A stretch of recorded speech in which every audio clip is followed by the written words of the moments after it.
Yes, Canada declares economic war on the United States. Holy shamoly. Good morning, Kuhner country. Okay, my friends, I never in my entire life thought that these words would be coming out of my lips, but as I speak to you now, the United States and Canada are involved in a tariff war. And in particular, the Canadians, led by that woke left-wing idiot, forgive me, there's no other word to describe him, Justin Trudeau, has now decided to declare an all-out economic war and boycott against the United States. And if things are not resolved and resolved quickly, this could be one of the most damaging actions the Canadian government has ever taken. And it is taking us down a very dark road. This has shocked not just the United States, not just Canada, but the entire world. So here is now exactly what is taking place. As you know, President Trump, for a year, campaigned on the fact that he was going to impose a 25% tariff on Canada and Mexico unless they finally resolved the crisis at both our southern and northern borders. In November, after he won, he reiterated that unless we secure both our southern and northern flank from the flow of fentanyl, drugs, and illegal immigration, he will have no choice but to impose a 25% tariff. Now, the Canadians, I'm going to get to Mexico in a second. The Canadians, led by Justin Trudeau, have known about this for a year. They were told in November, it's coming. Finally, if you remember, Justin Trudeau finally flew down to Mar-a-Lago after Trump was now president-elect and groveled, begging him to not impose the tariff, where he famously said to Trump, if you impose a 25% tariff, it will destroy and ruin the Canadian economy. To which Trump responded, you mean to tell me your country can't handle a 25% tariff? That your country is finished if we impose a 25% tariff? Trudeau said yes. And that's when Trump, from that point on, has been trolling Justin Trudeau, saying, if you can't handle a 25% tariff, then maybe you should become the 51st state of the United States. And he's been calling Justin Trudeau, the governor of Canada. Well, on Saturday, Trump finally said, okay, I warned you, and I warned you. And on Saturday night, he imposed a 25% across-the-board tariff on all Canadian imports into the United States, as well as all Mexican imports into the United States. This hits both Canada and Mexico, with an additional 10% tariff imposed on China. On top of the tariffs we already have on China, that Trump imposed in his first administration and kept by Biden, now an extra 10%. I'll get to the Mexican and the Chinese response, but the one that has stunned everybody is the Canadian response.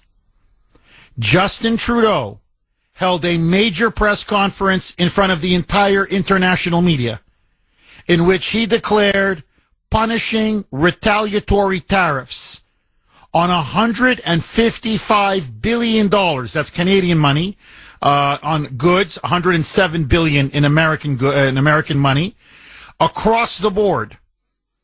And in particular, Justin Trudeau said his strategy is to now hit the red states in America. Oranges and orange juice from Florida. Bourbon and whiskey from Kentucky. Household appliances from South Carolina. beef products from Texas. In other words, he doesn't want to just hurt Trump. He doesn't want to just hurt the United States. He wants to hurt conservatives, red states, and Trump supporters in particular. And according to him, he and his fellow liberals now say they're going to impose even more tariffs, that they now see this as a declaration of economic war. And now the Liberal Party in Canada is organizing boycotts across Canada of all U.S. goods. These are informal boycotts, but they're in British Columbia, in Ontario, in Quebec. They are now taking down, literally off the shelves, American wine, American beer, American alcohol, American goods. They're also urging all liberal supporters in the United States and Canada to not buy anything American. Nothing. Don't buy our sneakers. Don't buy our jeans. Don't buy our clothes. Don't buy our products. Don't buy our vegetables. Don't buy a thing. The Canadians say they have been attacked. And they say now they're going to respond in kind. Listen now to Justin Trudeau lecture the United States, saying, we are now at economic war with you. Roll cut one, Mike. Tonight, I am announcing Canada will be responding to the U.S. trade action with 25% tariffs against $155 billion worth of American goods. This will include immediate tariffs on $30 billion worth of goods as of Tuesday, followed by further tariffs on $125 billion worth of American products in 21 days' time to allow Canadian companies and supply chains to seek to find alternatives. He's an idiot. I'm telling you, the guy's an idiot. And look, don't even take my own word for it. The CEO of Canada's second largest, biggest company came out with a statement, okay, Shopify. It's the second largest company in Canada, just behind the Royal Bank of Canada. He came out, Toby Lutke, I believe is how you pronounce his last name, Lutke. Just listen to what he said. He went on X and said Justin Trudeau is responsible for this trade war. This trade war was so preventable, it's not even funny. What is Donald Trump asking for? There is nothing that Trump is asking for that the overwhelming majority of Canadians and that any sane Canadian wouldn't agree to. To stop drugs and fentanyl from pouring across the northern border into the United States? To stop illegals pouring from Canada into the United States? Now, yes, obviously, the problem on the northern border is nowhere near the magnitude as the problem on the southern border. There's no question. Most of the fentanyl coming into our country is coming in through the southern border through Mexico. Most of the illegals pouring into our country are through the southern border through Mexico. It's obvious. But the fact is, some are coming in through the Canadian border. Now, Justin Trudeau would rather have invaders come into our country through his country? Justin Trudeau would rather have cocaine and fentanyl and other illicit, dangerous drugs continue to come into the United States? The simple answer to this is we're going to seal and secure that border. This is what Trump can't believe. And instead of solving the problem, instead of saying, you know what, yeah, Trump is right, we do have fentanyl coming in, we do have illegals that are abusing Canada to come into the United States. By the way, some of them terrorists, okay? But let that go. They refuse to lift a finger. Instead, they send their foreign minister Melanie Joly is her name. And now with these stupid charts, like we're in the 6th grade, and these diagrams and charts about how, the problem at the Mexican border is much more serious than the problem at the northern border. Why are you picking on Canada? But we're trying to do something to help stem the flow of the drugs and the people coming in from the northern side. Just fix the problem, man. Just secure the freaking northern border. It's not rocket science. Instead, Justin Trudeau and his Liberal Party dropping like a stone in the polls would rather use this issue of anti-Americanism, anti-Trumpism, and even if it means a completely destructive, devastating trade war, not so much from our end. We can shrug off these tariffs. But the ones that are really going to pay the price is going to be Canadians and Canada. My friends, Canada has now declared economic war on the United States. What should we do in response? 618 on the great WRKO. Jeff Kuhner, Boston's Bulldozer. 617-266-6868 is the number. Okay, just very quickly. So listen now to Justin Trudeau. He has now, again, Canada's prime minister. Now, many of you are texting the Kuhner man saying, well, didn't he resign, Jeff? Yes, he's on his way out the door. However, there's a leadership race for the Liberal Party of Canada, and that will be decided in March. And whoever becomes the winner, who's ever the winner of that leadership race, will then succeed and replace Justin Trudeau. So I want you to think about this. You've got a lame duck prime minister with about maybe 5-6 weeks left to go before he's out, with, as I said, a foot already out the door. And he's now leading Canada's economic war and trade war against the United States? The trade war that I'm telling you he's responsible for, ultimately? He could have prevented this? I mean, you want to talk about madness? This is madness. Now, from the Canadian side, these tariffs that Trump has imposed could trigger a major recession, both in Canada and in Mexico. But if they continue to go down this road, it could lead to serious, serious economic destruction and economic damage for the Canadian economy. And there will be fallout here in the United States. There's no question. Nowhere near as bad as Canada, but there will be serious fallout here. There's no doubt. They're our second biggest trading partner. Mexico is our biggest. Canada is our second biggest.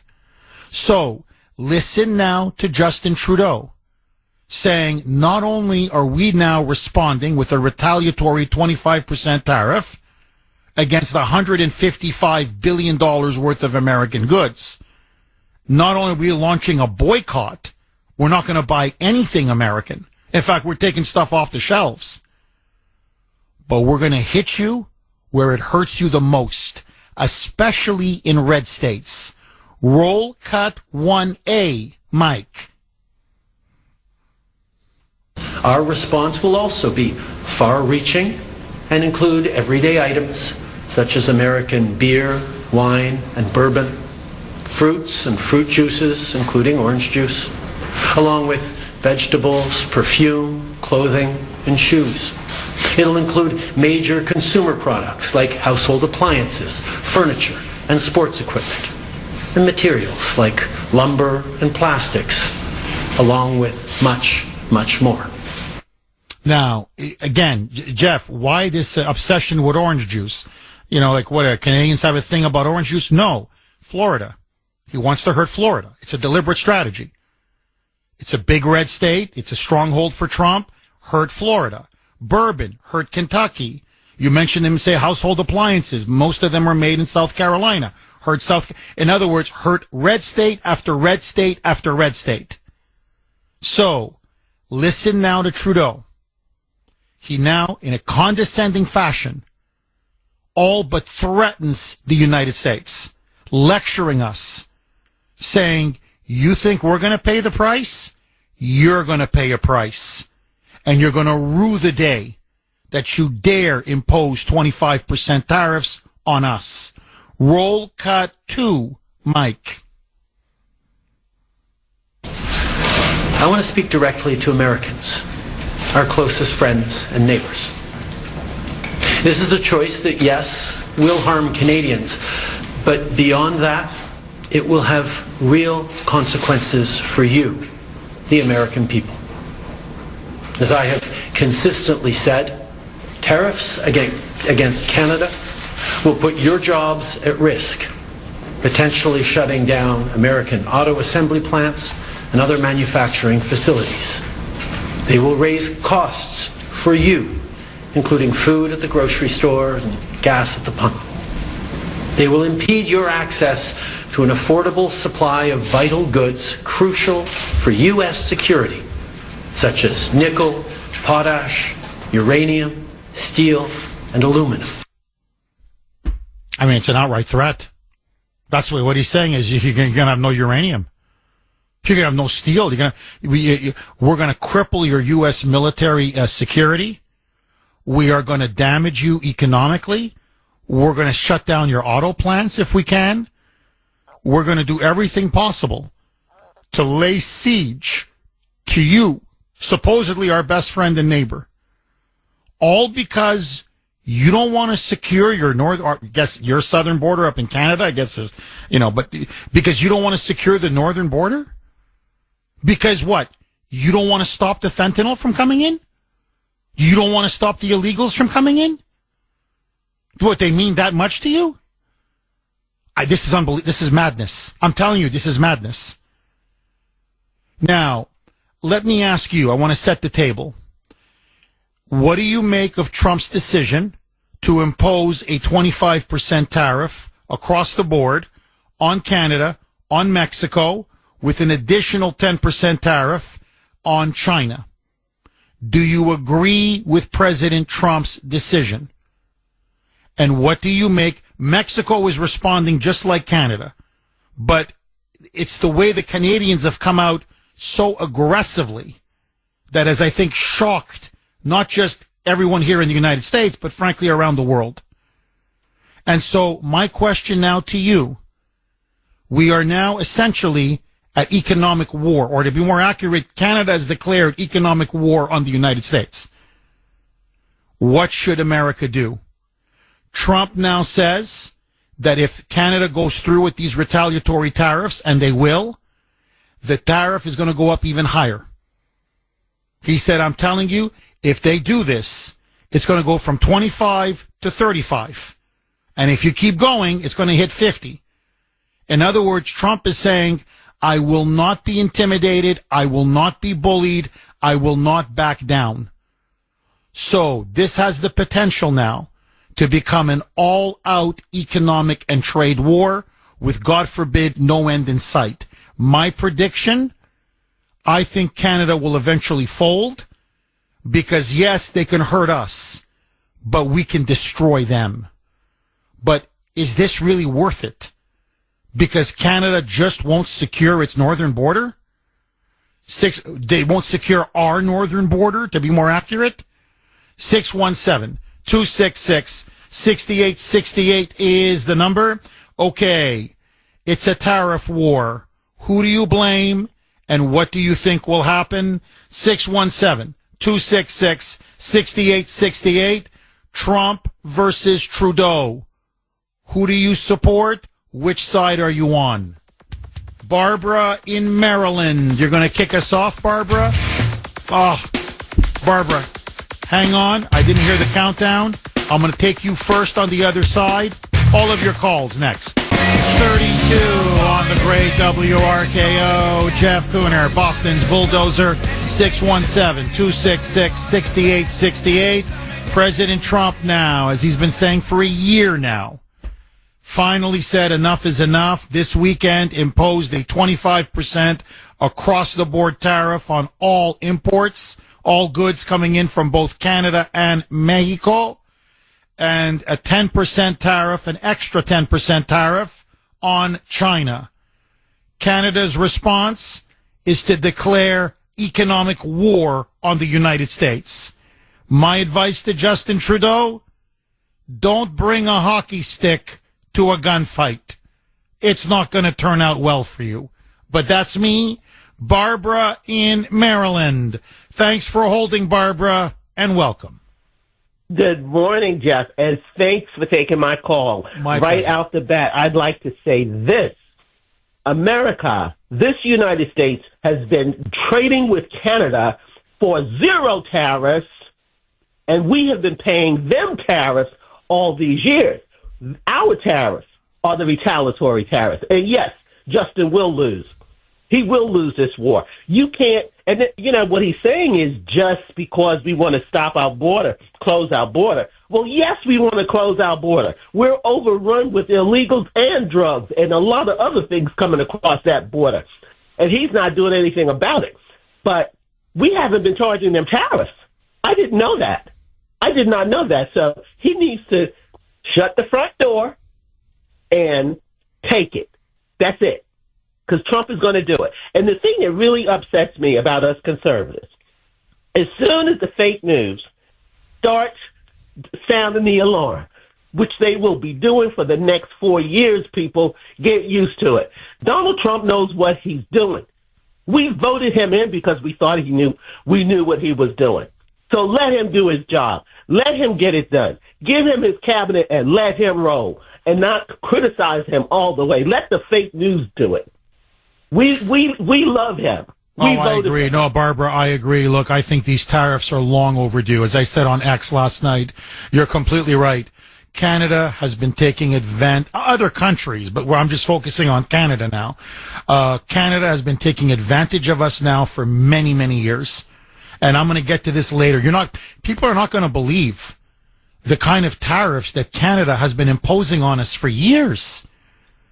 A 270% tariff on milk, on American milk, as an example.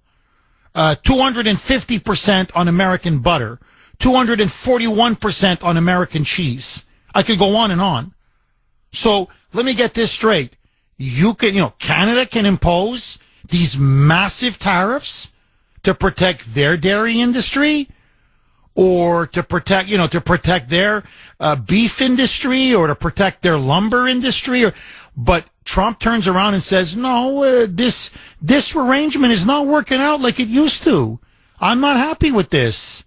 And all of a sudden, he's the bad guy for 25% when they've been doing 270%.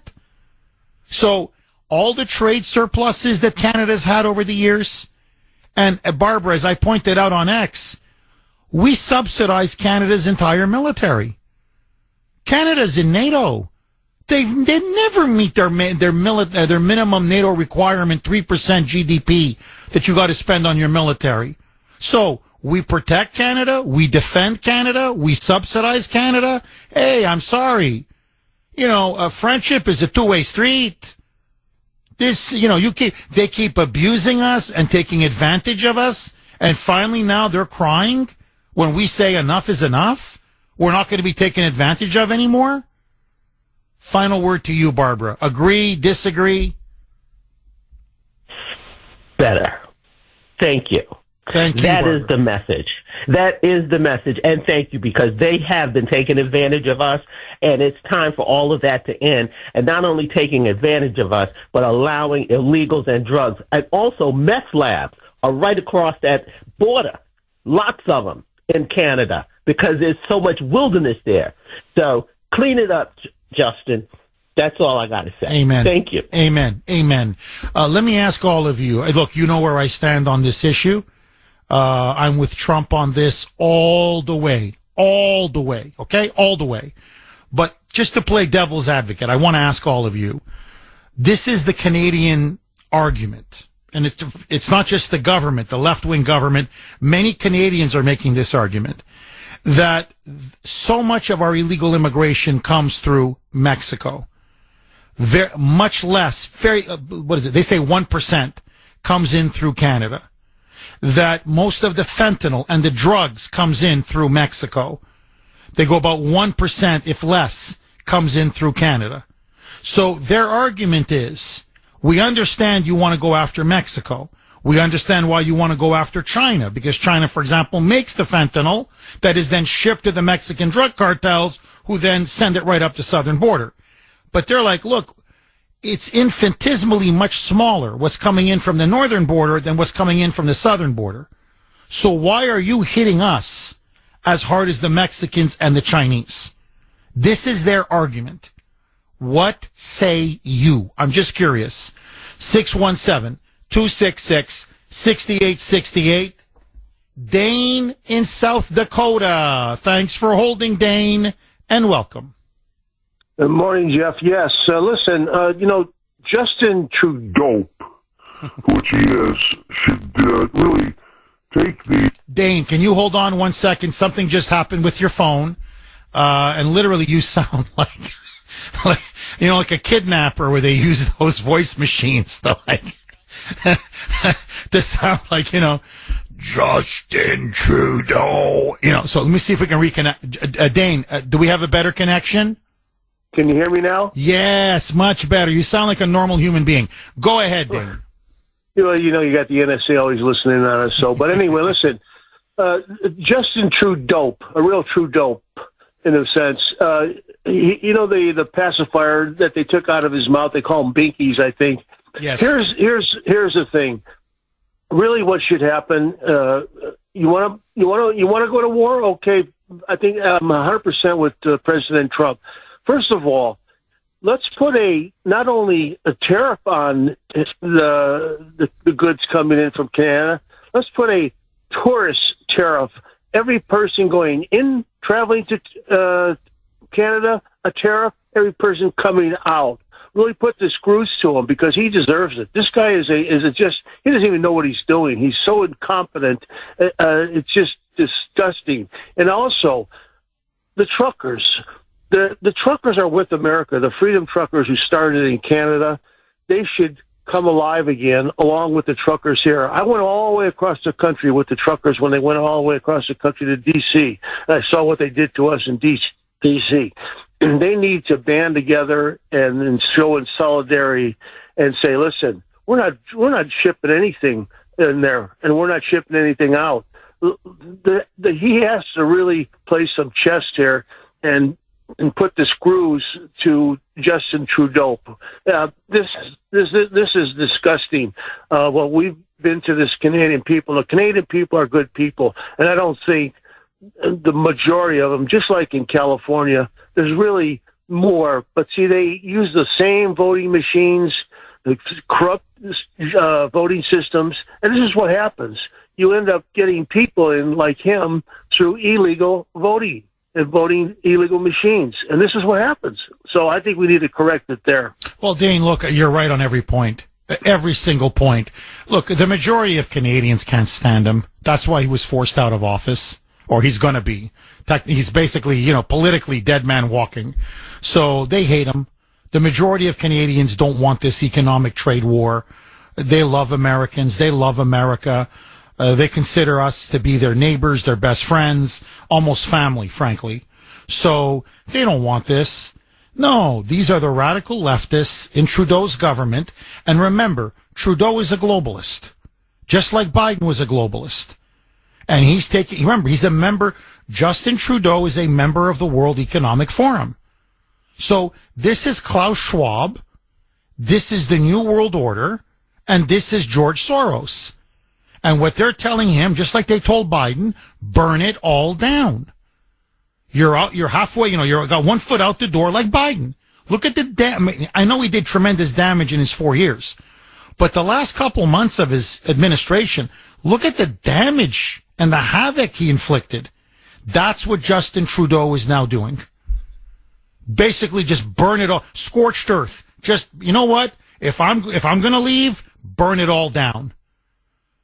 And so he wants to undermine and sabotage Trump. That's his goal. And if it means blowing up the Canadian economy and doing tremendous economic damage to the United States in the process, who cares? because he's serving globalist paymasters. Justin Trudeau is a traitor to Canada. He is in bed with the globalists. That's why he wanted this economic war. That's why he's unleashed this economic war. Thank you very much, as always, Dane, for that call. By the way, I got a statistic for you that's going to blow your mind.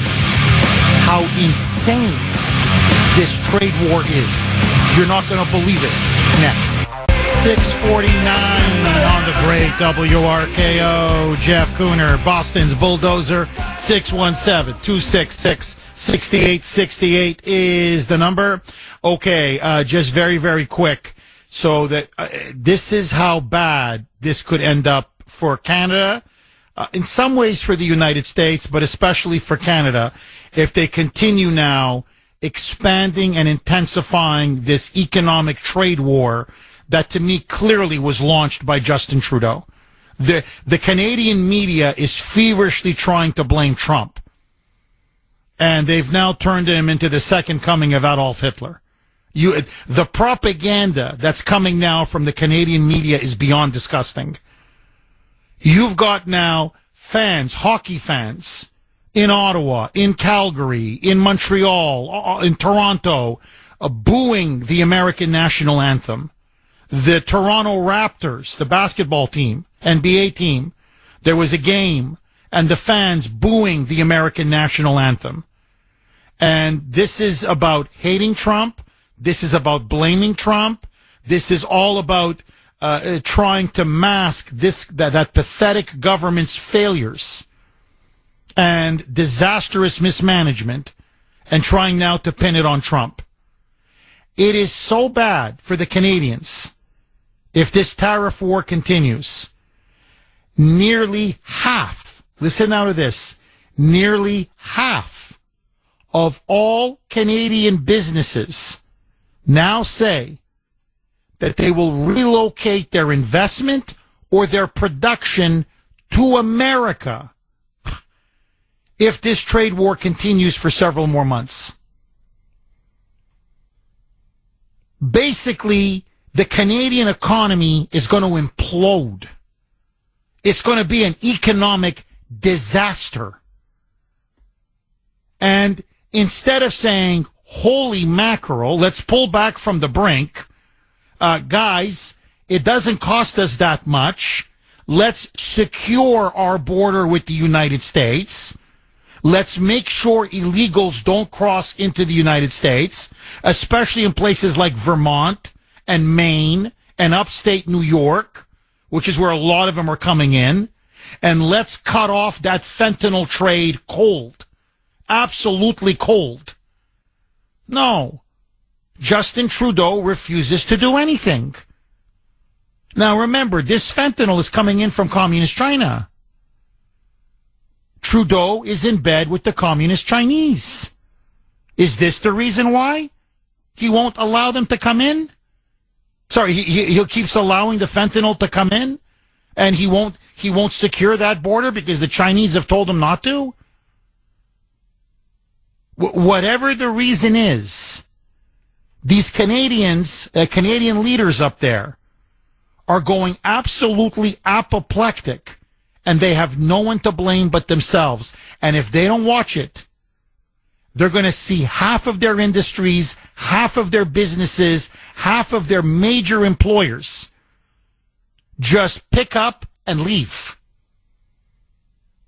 They're playing Russian roulette. And if I were them, don't do it, because you just may blow your brains out. Agree, disagree, 617-266-6868. So let me put this on the table. President Trump, in a post on Truth Social, said, this may actually cause Americans some pain. He said this trade war with Canada, with Mexico, with China, this may lead to higher food prices temporarily, gas prices at the pump. He says there will be some short-term economic pain, but in the long run, it will be worth it. Do you agree with President Trump? And are you willing to absorb in the short term higher gas prices, higher food prices, higher electricity prices, in order to stop Canada, Mexico, and China from taking advantage of the United States. 617-266-6868. Russ in Boston. Thanks for holding, Russ, and welcome. Joe is an idiot. All he will do is wake up a sleeping economic giant, and I'll say that again, just like when Japan bombed Pearl Harbor and the admiral said, maybe all we've done is wake up a sleeping giant. Yamamoto. That was his name. Right. Yeah. Yes. Very good, Jeff. Jeff, I wish I had your retentive memory. That's all I can say, buddy. I admire you for that and so many other reasons, okay? Now, we will ultimately win a trade war. But what gets me is scumbags like Chuck Schumer is saying, we will now pay more for pizza during the Super Bowl, okay? But, it's going to be all Trump's fault, and we're going to have to pay more, okay? But what gets me again, Jeff, is gullible Democrats believe this propaganda. And, Jeff, last Tuesday at 6:30, you asked, will people see through propaganda about deporting criminals?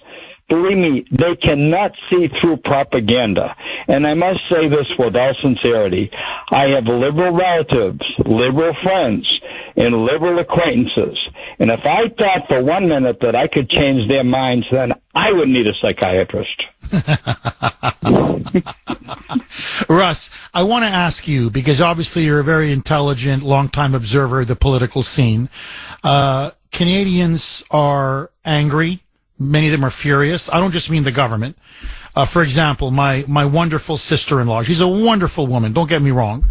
But, she watches the CBC, basically Canada's version of the BBC. She's listening to the Canadian media. And she called up Grace yesterday and she said, what are you guys doing to us? And Grace like, what are you talking about? She said, these tariffs, it's like an economic attack. That's what she said. What did we do to deserve this? And so she's saying Canadians feel hurt. They feel betrayed. They don't know. This is what she's saying. What did we do to deserve this?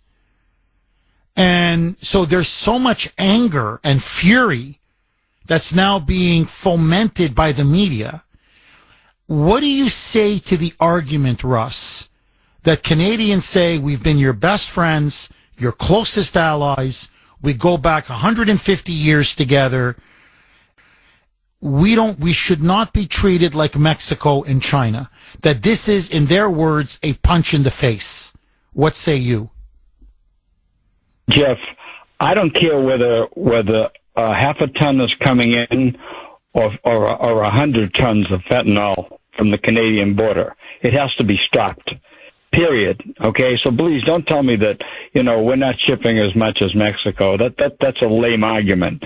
But always remember one thing: Trudeau is another Joe Biden. He's incompetent. Okay, but his party, they control propaganda in Canada just like it's controlled here, and there are a lot of people that are just totally ignorant. But Jeff, I want to say this. When you turn around and say companies are going to come back here, I have very close friends of mine. They live in Brampton, which is just north of Toronto. There is a giant Chrysler plant there, okay? And what really amazed me, my friends only live about maybe a half a mile from it. And on the main road, they built a beautiful berm. And what's interesting, you cannot see behind the berm that there's actually a factory there. And what a very clever way to take commercial property and buffer it to a residential area. So when you say that, I think Chrysler and many other companies, that if they come down there, now remember, when they come down there, we will benefit by it because their employees are going to be paying at least 30% tax. They're going to be creating more jobs that's going to keep other people working, okay? And we will benefit by it. And the one thing really that gets me, Jeff, I don't mind crap being made from China, okay? But the fact that we shared our technology with them, is criminal between the scumbag politicians and the scumbag corporate greed bastards. And remember one thing, greed is a cruel master, and I'm sick and tired of the greedy bastards that will do anything. They could care less about this country, okay? And you look at that SOB, Mark Cuban, okay, on Shark Tank. If you turn around and you're not going to manufacture in the United States, he won't invest in you. And that's kind of a scumbag that he is with a lot of other scumbags out there. Agree. Russ, I so agree. Oh, you're on fire today, Russ. Russ, thank you very, very much for that call. No, look, to me, China is obvious. And never mind, okay, there's so many arguments we can make on China. You know them as well as I do, okay? But they're stealing our intellectual property. They've been stealing our jobs. They've been dumping their goods and products in the United States for decades. They are helping to traffic fentanyl. They make it in China, and then they ship it to the cartels, who then send it through the southern border. So, and never mind what they did to us during COVID. To me, a 10% tariff, that's a slap on the wrist, frankly, okay, to what they should be getting. So to me, China, that goes without saying. Mexico, who are they kidding? How many jobs have they stolen from us? And then the other thing that they're doing, and this is what Trump's arguing, and he's completely right. What they're doing now is the Mexican government is partnering with the Chinese, the communist Chinese, and they're inviting Chinese state communist companies to buy up Mexican companies and then make the goods in Mexico, but they're really Chinese goods, and backdoor them into the United States, avoiding the tariff. And Trump is saying, no, that's not the purpose of the free trade agreement. The purpose of the free trade agreement was for Mexican goods to be sold in the American market, not for Chinese goods through the back door. And so he's saying, again, you keep taking advantage of our generosity. Now, look, you've done very well under NAFTA, and now this, the U.S.-Mexico-Canada free trade deal. And you can't stop all these illegals coming in? You want them to come in. You can't stop all this fentanyl from coming in? You want them to come in. So if you're a narco state, and you're bowing to the communist Chinese, and you're bowing to the Mexican drug cartels, well, I'm sorry. This is not a suicide pact. And I'm going to not just secure the border, I'm going to hit you guys with a massive tariff, so you guys do your job on your end. He's completely right. On every score, he's completely right. Now, as for Canadians, this thing could end today.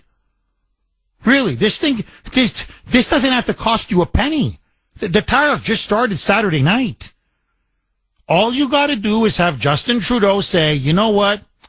We're on it. We're going to end all the fentanyl labs. We're going to crack down on all these drug trafficking coming in across your border. We're going to end all illegal migration. We're going to secure that border on our side 100%. Here's the plan of action. Here's the people and personnel. We're going to implement it. Donald, let's sit down and sign a deal. This thing is over in 24 hours.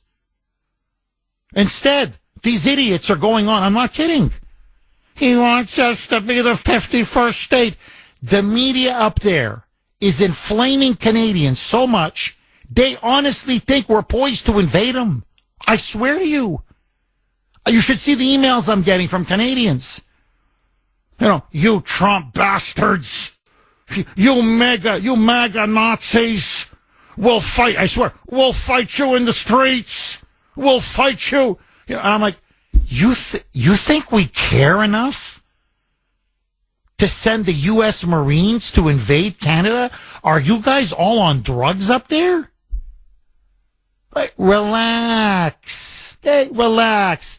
It's a 25% tariff. And ask yourself, why is Trump imposing a 25% tariff? Could it be that he has a reason for it?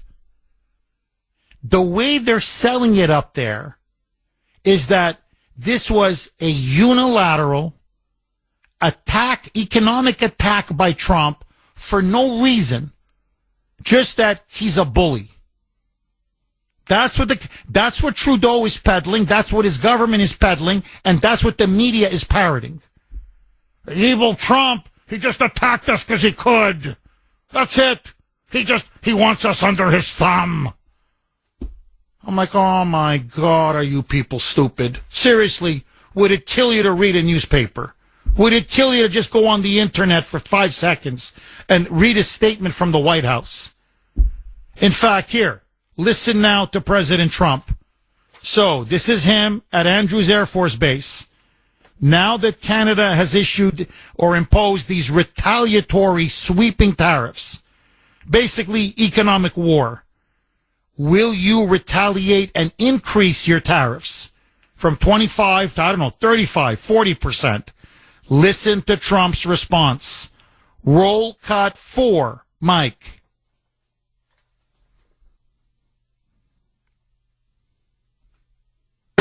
Planning to increase the tariffs against Canada? Well, it could happen. If they do anything, we will. Canada's been very abusive of the United States for many years. They don't allow our banks. Did you know that? Canada does not allow banks to go in. If you think about it, that's pretty amazing. If we have a U.S. bank, they don't allow them to go in.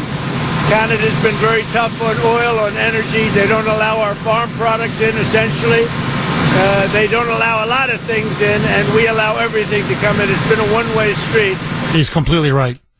By the way, they have the toughest banking regulations in the world. It's all Canadian banks. They do not allow, to be fair, they don't allow any other banks. It's not just American banks. British banks, German banks, European banks, only Canadian banks. Now, here, TD Bank, Toronto Dominion, I see them everywhere. Canadian banks can compete in the American market, but why can't our banks compete in the Canadian market? Now, he mentioned the farm products. Remember I mentioned cheese, butter, milk, 270% tariff, 250% tariff, 240% tariff. That's why Trump says the tariffs are so high and so massive and so punitive. He goes, essentially, they're not allowing our farm products in. I mean, technically, yes, but there's such a massive tariff. Who's gonna buy our milk at a 270% tariff? It's impossible. So what is it, $25 a gallon? So essentially, so we don't even bother selling it. They're like, what's the point? They're going to get hit with a 270% tariff. Don't even bother putting it on the truck. So this is why Trump is saying, yeah, we're friends. But friendship is not a one-way street. It's a two-way street. Let me play one more and then go right to the phone calls. 617, by the way, a couple lines are open. 617-266-6868. Now, this is really the key point.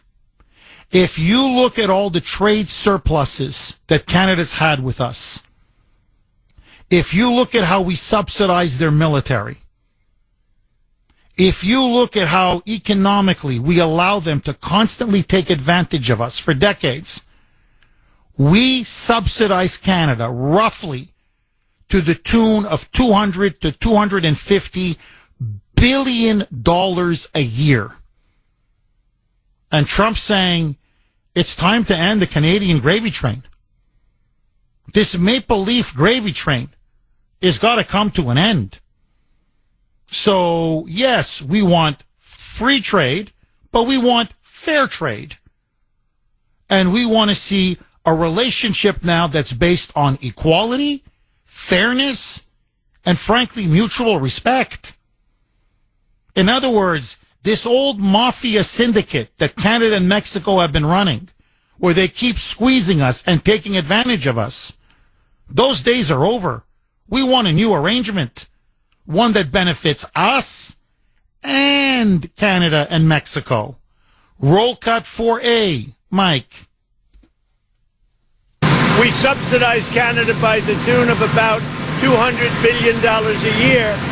And for what? What do we get out of it? We don't get anything out of it. I love the people of Canada. I disagree with the leadership of Canada. And something's going to happen there. But if they want to play the game, I don't mind. We can play the game all they want. In other words, okay, he's telling them, look, I know you're going to hurt us. These tariffs are going to hurt us, but they're going to kill you. We can absorb these blows. You can't. So you really want to do this? You really want to go down the road of economic suicide? And what it's going to do, this is my fear, it is going to tear this relationship apart. This is what Justin Trudeau and those woke leftists in Ottawa, okay, the capital of Canada, this is what they don't understand.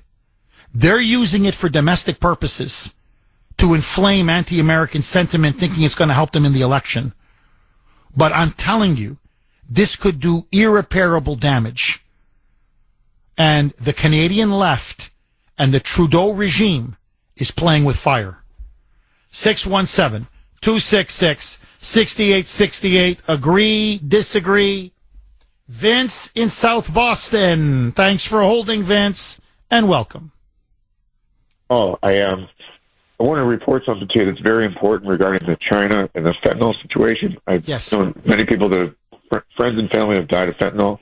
I found out last week that after the Hurricane Helena in North Carolina, there was a major U.S. manufacturing plant that was ruined, where they made IV bags for hospitals and healthcare centers, surgery centers.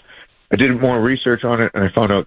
So the company that was manufacturing out of North Carolina decided to get all their manufacturing in from China. IV bags coming from China. Think about that. That's what I mean. Look, this is it. And Vince, look, you put your finger right on it. This is Trump's argument. Let's leave aside Canada, Mexico, just for a second. He wants to end these supply chains from China. I mean, you mentioned IV bags, and you're completely right.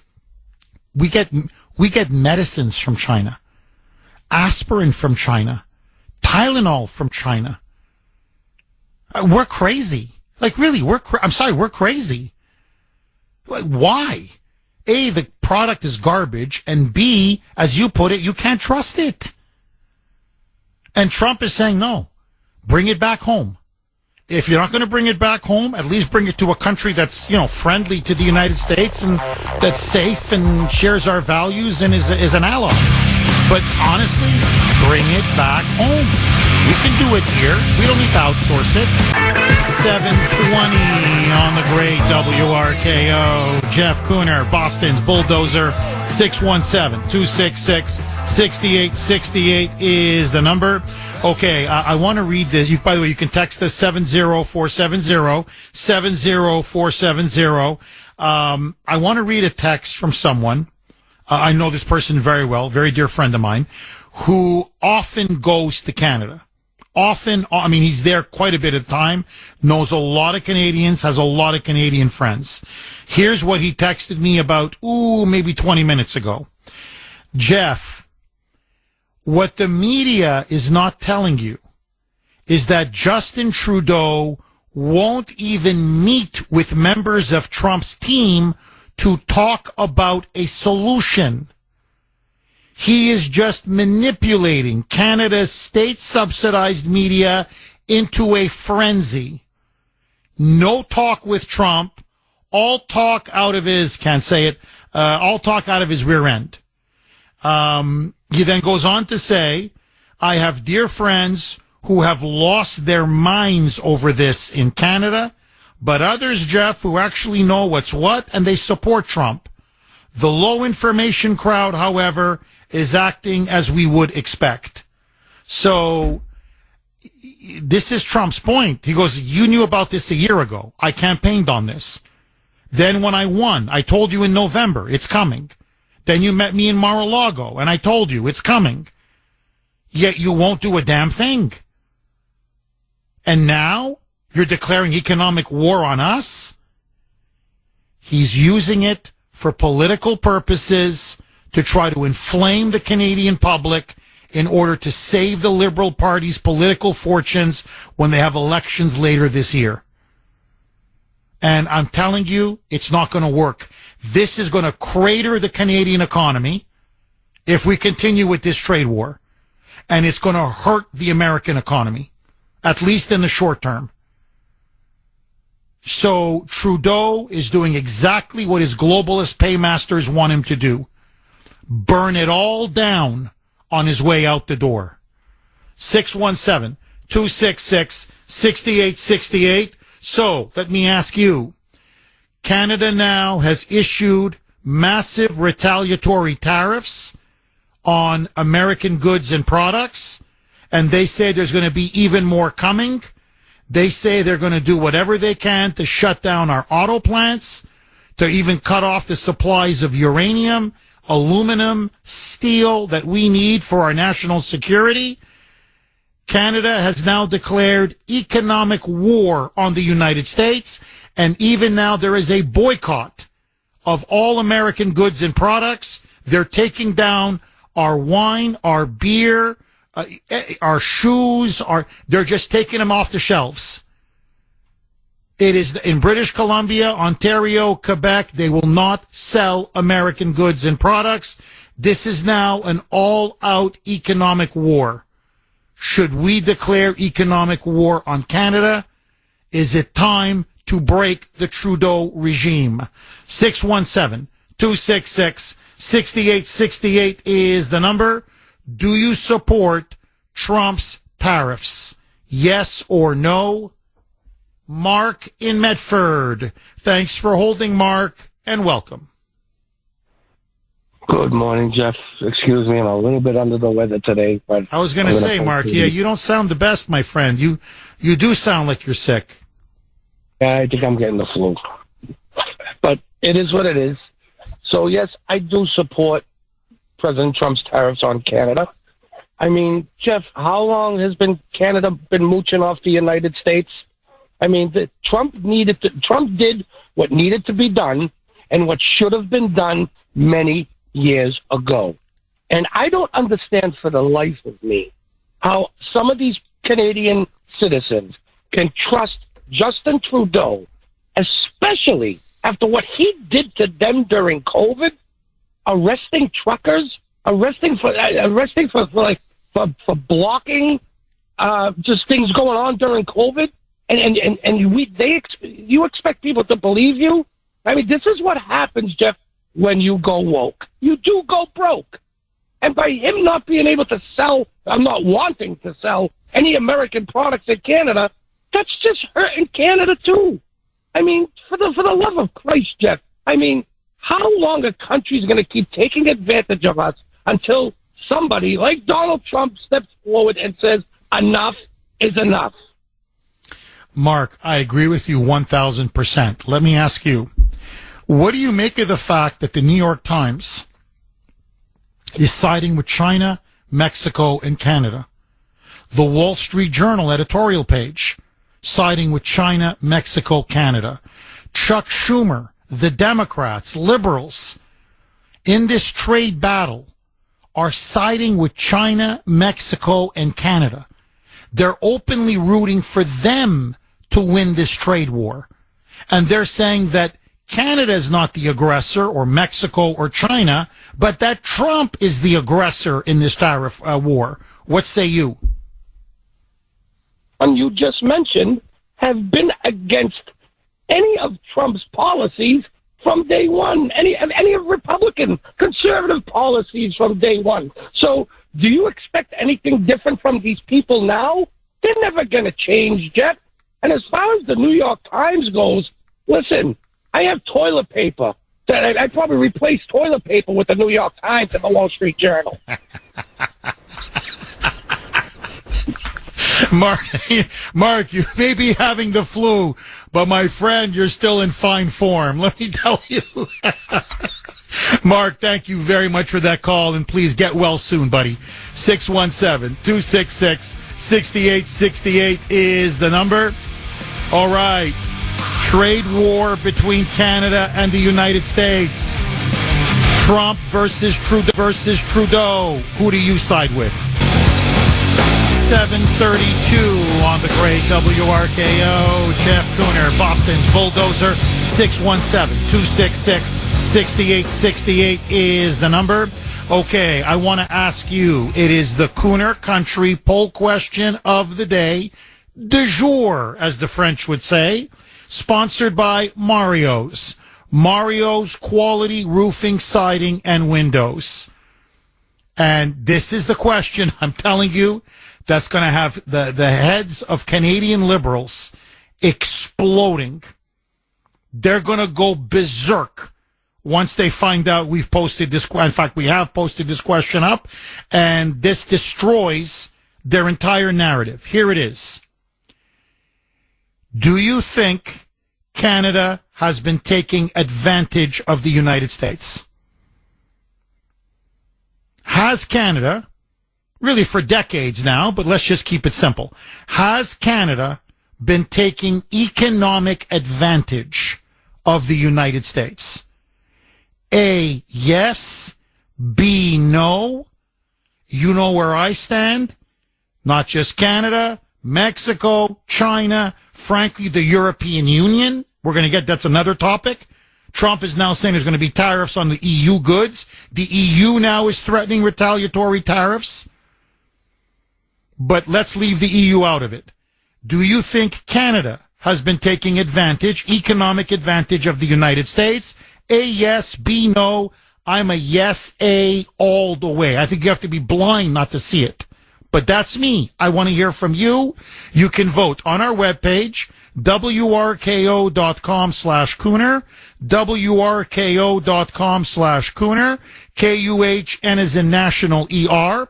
You can also vote via X. I was very active last night. My handle, at the Kuhner Report. It's all one word, at the Kuhner Report, Kuhn as in national ER. Okay, so at the Kuhner Report. Please, you need to hear this. All of you, you need to hear this. The hysteria now that is sweeping Canada, and again, it's mostly media driven. It's completely, in fact, it's overwhelmingly media and regime driven. This is Trudeau and his flunkies now pumping up mass hysteria and hatred for all things America and American, egged on by the state-subsidized media. This is former Deputy Prime Minister Chrystia Freeland. She's now in the leadership race to replace Trudeau. So she's almost trying to out anti-American Trudeau himself. Okay, Trudeau is whipping up the passions. She's even trying to outflank him because she thinks that's going to be her ticket to winning the leadership in about 6 weeks when they have the leadership election for the Liberal Party of Canada. Whoever wins that will succeed Trudeau. Listen to her. She goes on, this is CNN. This is what she had to say about Trump's 25% tariff. Roll cut 5. Mike. The pretexts are utterly ludicrous. This action is utter madness. It is a betrayal of America's closest friend, of your ally, your neighbor, your best partner in the whole world. It is an act of economic warfare. And the president was clear just this morning that it is a direct attack on our sovereignty. Now, so it's an act of economic warfare, according to her. Okay, this is the hysteria they're pumping up there, the fear-mongering, the hate-mongering, and it's an attack on Canada's sovereignty. Really? So, a 25% tariff is an attack on Canada? It's a declaration of war? It's an attack on Canadian sovereignty? According to this woke buffoon. Okay, Chrystia Freeland, who, by the way, her grandfather, I kid you not, was a Nazi collaborator in Ukraine. He was a Ukrainian Nazi collaborator who edited a Nazi collaborationist newspaper, and she hid that fact for decades and lied about it. So that's the kind of scumbag Chrystia Freeland is. But let that go. Let that go, okay? So, if this is an attack on Canadian sovereignty, tell me, what's this? Then what's this? For years, I'm not talking the retaliatory tariffs that Trudeau announced on Saturday. I'm talking about tariffs that Canada has been imposing on American goods and products for years. Milk. These are Canadian tariffs on U.S. goods. Listen to this.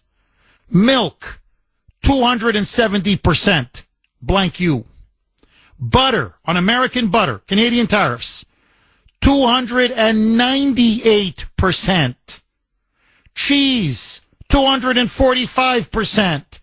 Chicken, 238%.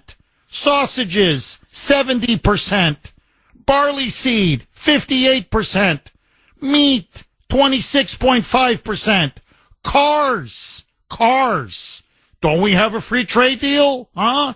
Cars, 25%. HVAC, 45%. Vacuums, 35%. Cable boxes, 35%. TVs, 45%. Steel, 25%. Aluminum, 45%. Copper, 48%.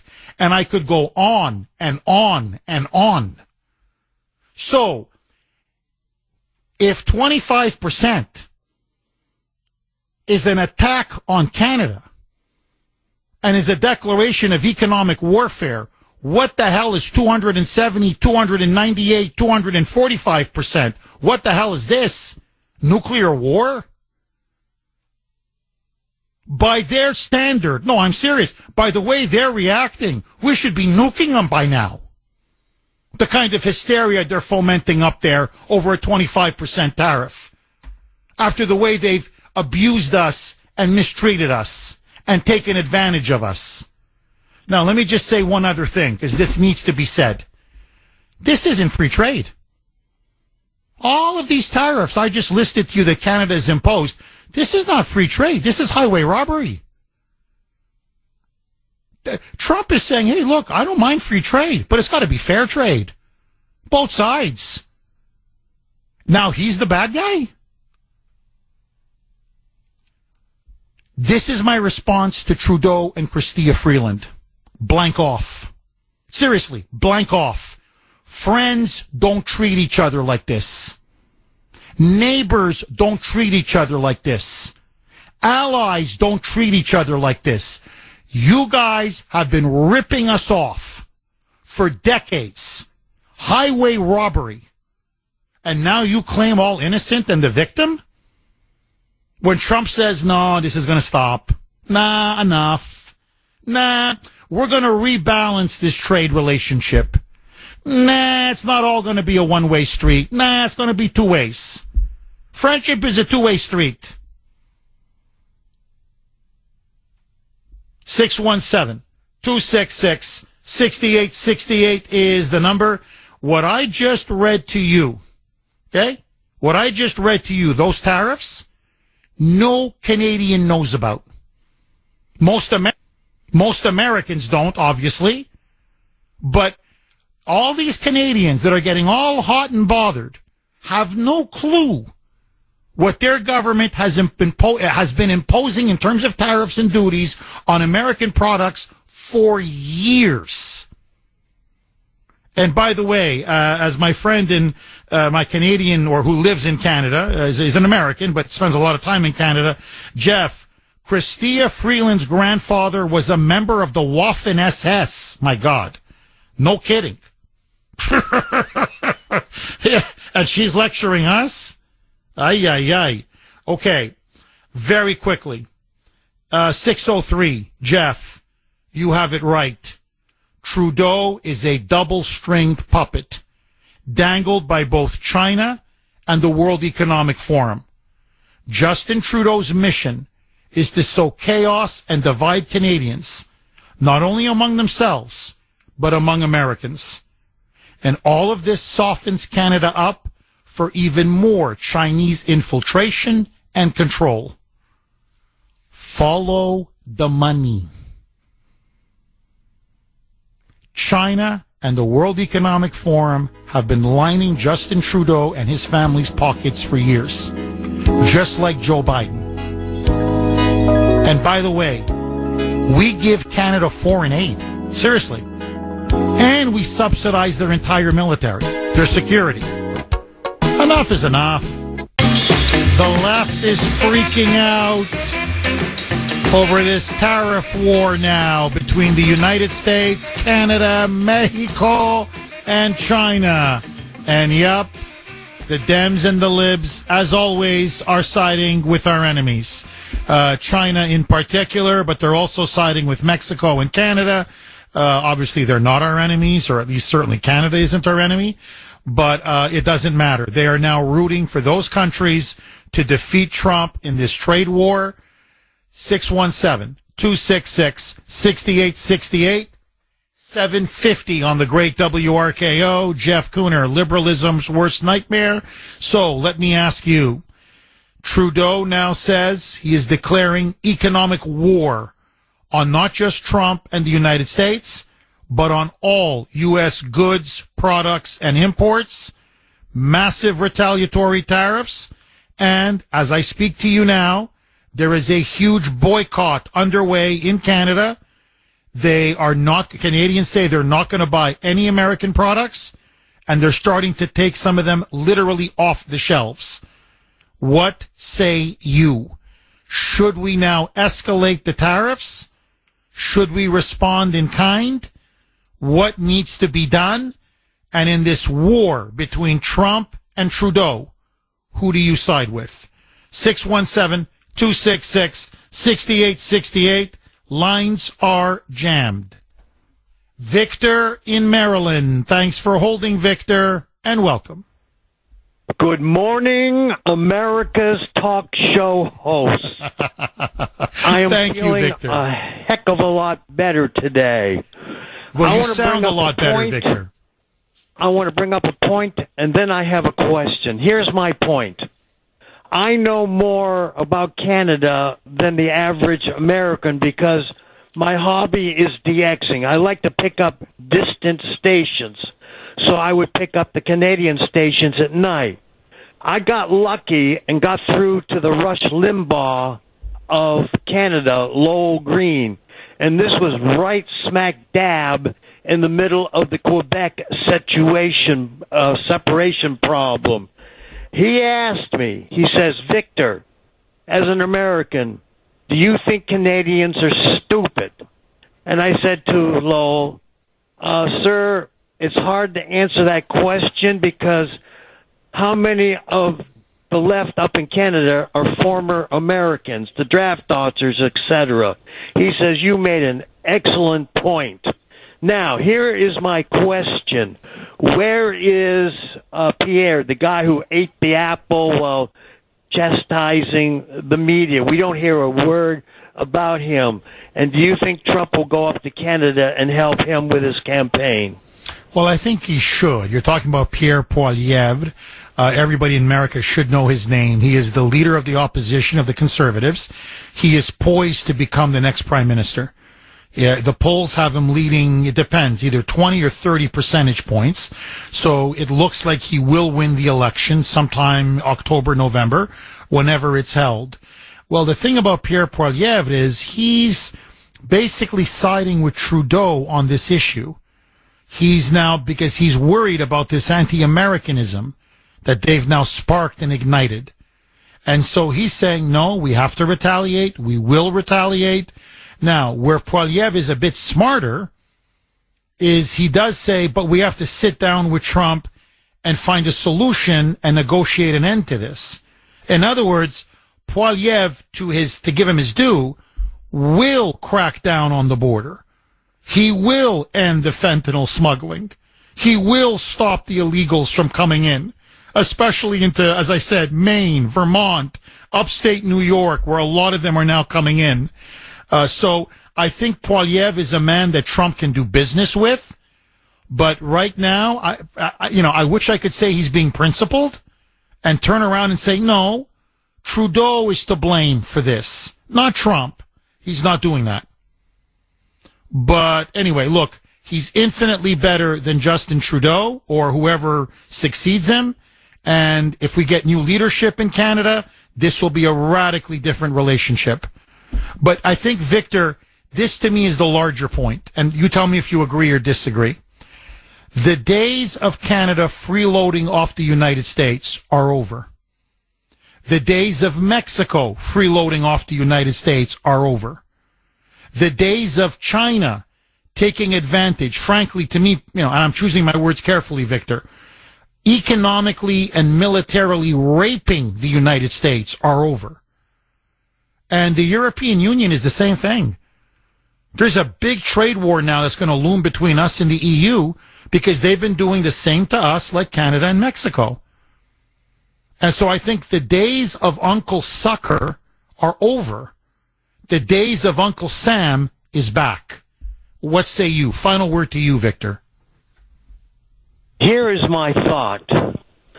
Going back to what I started talking to you about, there was a book that came out called Breakup, and it stated that if Quebec had separated, the eastern provinces would have no choice but to join the United States. I believe, with all that's going on, and I heard somebody talk about this from Alberta, he would support the Constitution of the United States. So I think there's going to be a day when Canada will eventually break up. I don't know when, but I know there's enough Canadians up there that are so fed up that they would like to become part of the U.S. That's true. That's very, very true. Victor, thank you very much for that call. The western provinces in particular. For example, even now, the premier of Alberta is not joining this boycott. The premier of Alberta says, this is madness. What are you guys, nuts? Now, British Columbia is different. There's a lot of leftists in British Columbia. But you look at Alberta, Saskatchewan, Manitoba, they're practically Americans in everything but name. And then you're right, the eastern provinces, many of them, the Maritimes as they're called, the maritime provinces would love to join the United States. So, look, Trudeau is playing with fire. If the Canadian economy completely crashes because of this trade war, just collapses, he could lose the whole damn thing. Like, this is, when I say madness, this really is madness.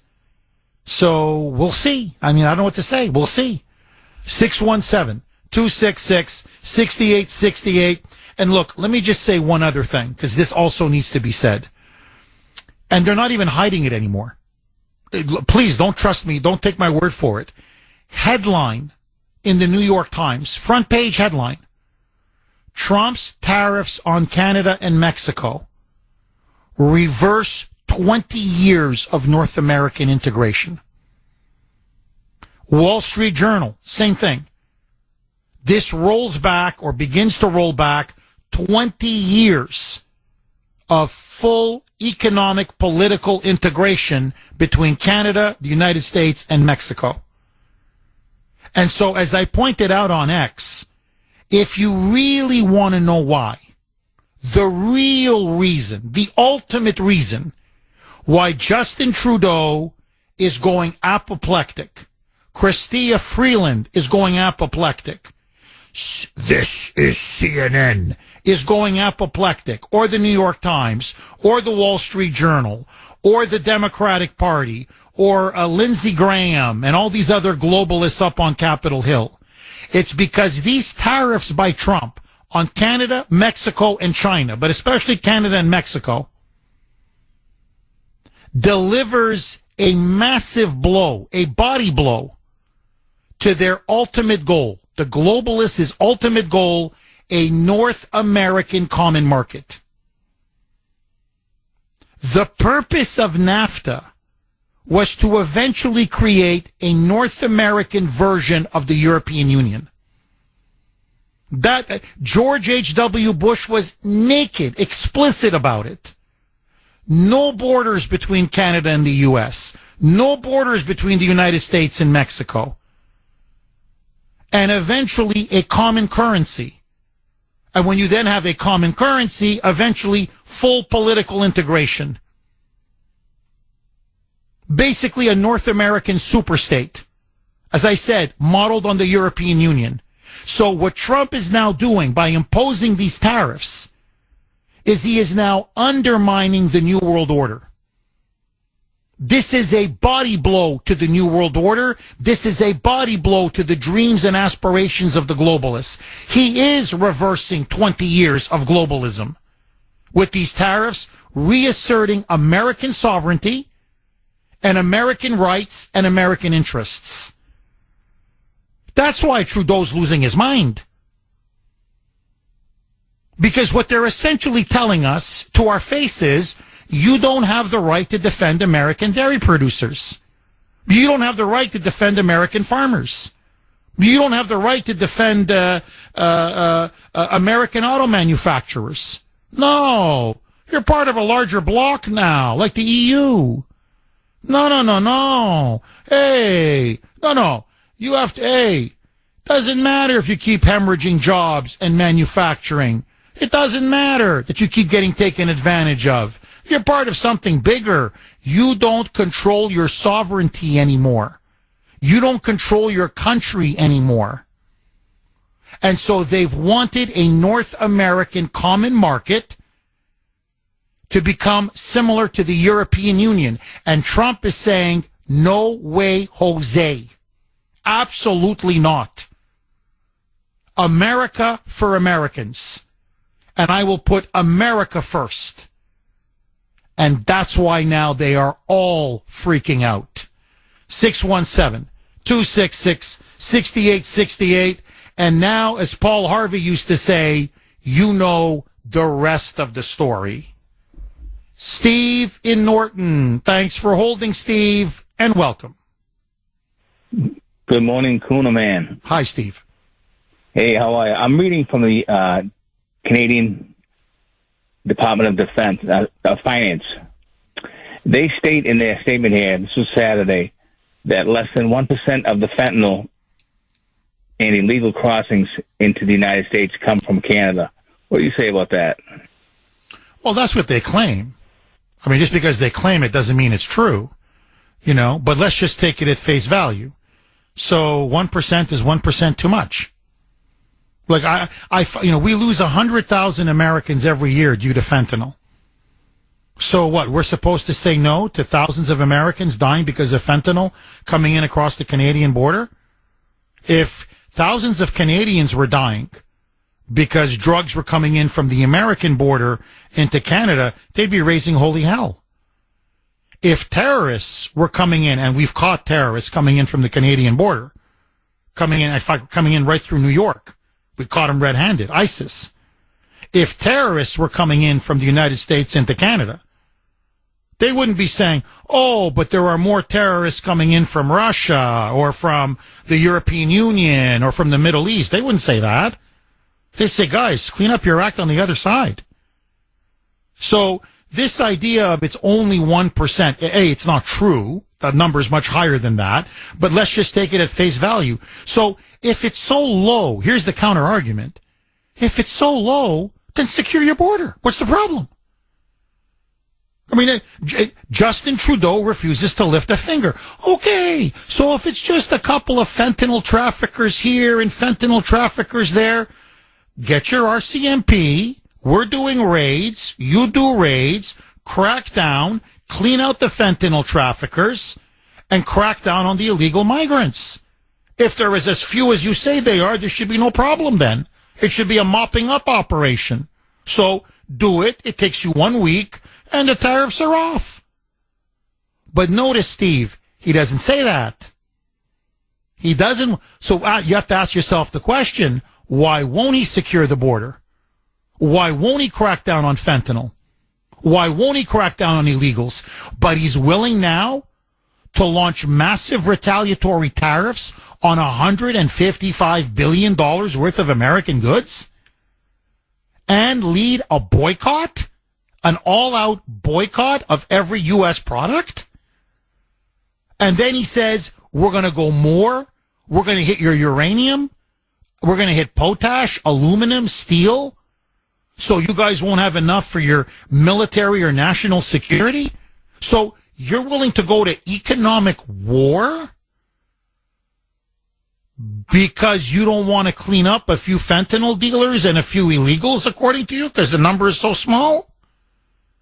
Then the man's a lunatic. Then the man's an absolute idiot and lunatic who should be thrown out of Parliament right now. And by the way, that's literally the position of the second most wealthiest man in Canada. The second biggest company is Shopify. And he came out and said, Trudeau's to blame for all this. He goes, Trump's demands are very reasonable. What government would not want to stop fentanyl? What government would not want to stop illegal migrants or aliens coming into another country? I mean, this is a no-brainer. And then he said, if it's as little as the Liberals keep claiming up there, then it should be even easier to do it. He says what they've now done is they've created a problem, and now they've made the worst possible response to Trump's inevitable reaction. And as that guy said, Lutke is his last name, Lutke. Look it up. Okay, he's worth over $10 billion. He's one of the richest Canadians in the world. And he said, Trump's demands are eminently reasonable. You could have prevented this trade war like this. He told you a year ago on the campaign trail. He told you 3 months ago when he won. He told you in Mar-a-Lago 2 months ago. The tariffs are coming. Clean up your act. And you refuse to clean up your act. Now you're blaming him. And then you launch this all-out economic war on the United States. Steve, look, I'm going to be very candid with you, okay? Like I'm in a confessional. I love America. This is my country. This is my homeland. I put the United States above Canada and above my ethnic ancestry, which is Croatian. Okay? So if you, loyalty, it's to America, not to Canada. But I'm going to be honest with you. This trade war is breaking my heart because I was born and raised in Canada.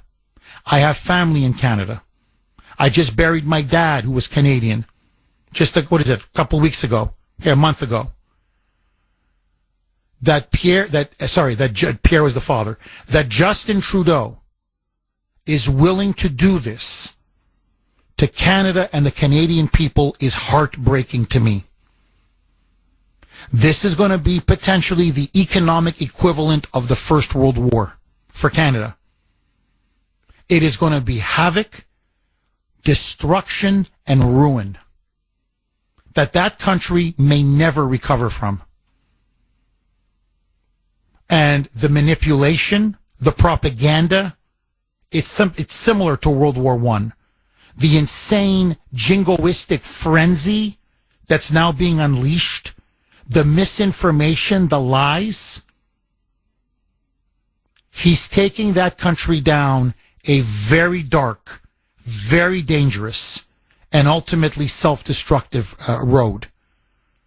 And I don't want to see my former homeland go down that road. Trump is not asking for pie in the sky. Trump is not imposing tariffs for the sake of imposing tariffs. He wants Canada to do the bare minimum. Canada should do the bare minimum. Steve, final word to you. All I can say is if you can read this, it's from the Department of Finance, and it says that it is a $155 billion tariff package in response to unjustified U.S. tariffs. I also wanted to ask you, when Trump stated that the United States subsidizes Canada to the tune of $200 million, where does he get that information from? I'm trying to find that out. That's trade surpluses, or from our end, trade deficits.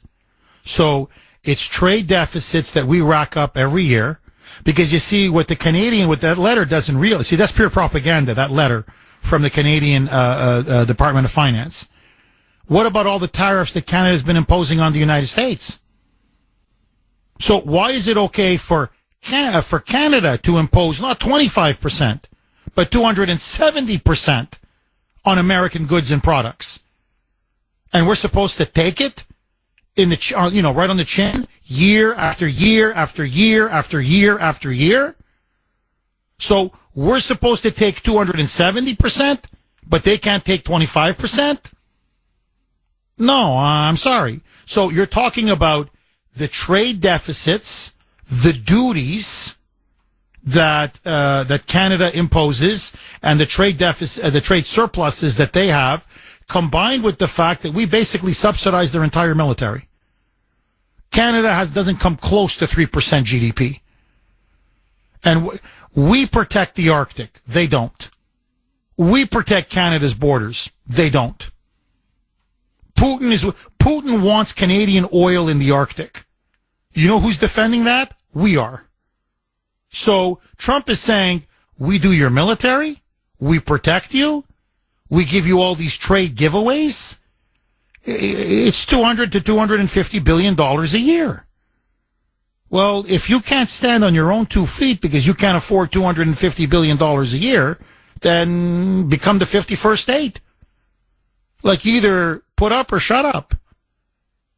And now they want to ride the gravy train. And Trump is saying the gravy train is over. We're going to have fair trade, free, but fair. And you're going to start paying for your military. You're going to be a big boy now. Be a big boy now. Okay, you're going to be an adult. You're going to stand on your own 2 feet. If you can't stand on your own 2 feet, then we'll take care of you. Then you're a 51st state. But if you want to be an independent country, then act like an independent country. Steve, thank you very much for that call. I really appreciate it. 617-266-6868 is the number. Okay, how much time left, Mike? Okay. Reset. I'm going to take a lot of calls on the other side. Canada now says they are at economic war with the United States, that Trump's tariffs, their words, is an attack on Canadian sovereignty. Do you agree? In this battle between Trump versus Trudeau, who do you side with? And has Canada been taking advantage of us? 819 on the great WRKO. Jeff Kuhner, Boston's Bulldozer. 617-266-6868 is the number. Okay, breaking news, but before a huge story, it's getting bigger and bigger. Before I do, listen now to Trump. This was last evening at Andrews Air Force Base. He was asked by a reporter, Canada now has imposed massive retaliatory tariffs on about $155 billion worth of U.S. goods and products. They say there's going to be more to come, and that they're going to shut down the auto industry if they have to. They're going to cut off uranium. The Trudeau regime now is talking about a massive boycott that they're leading in Canada on all U.S. goods and products. Will Trump and the United States retaliate?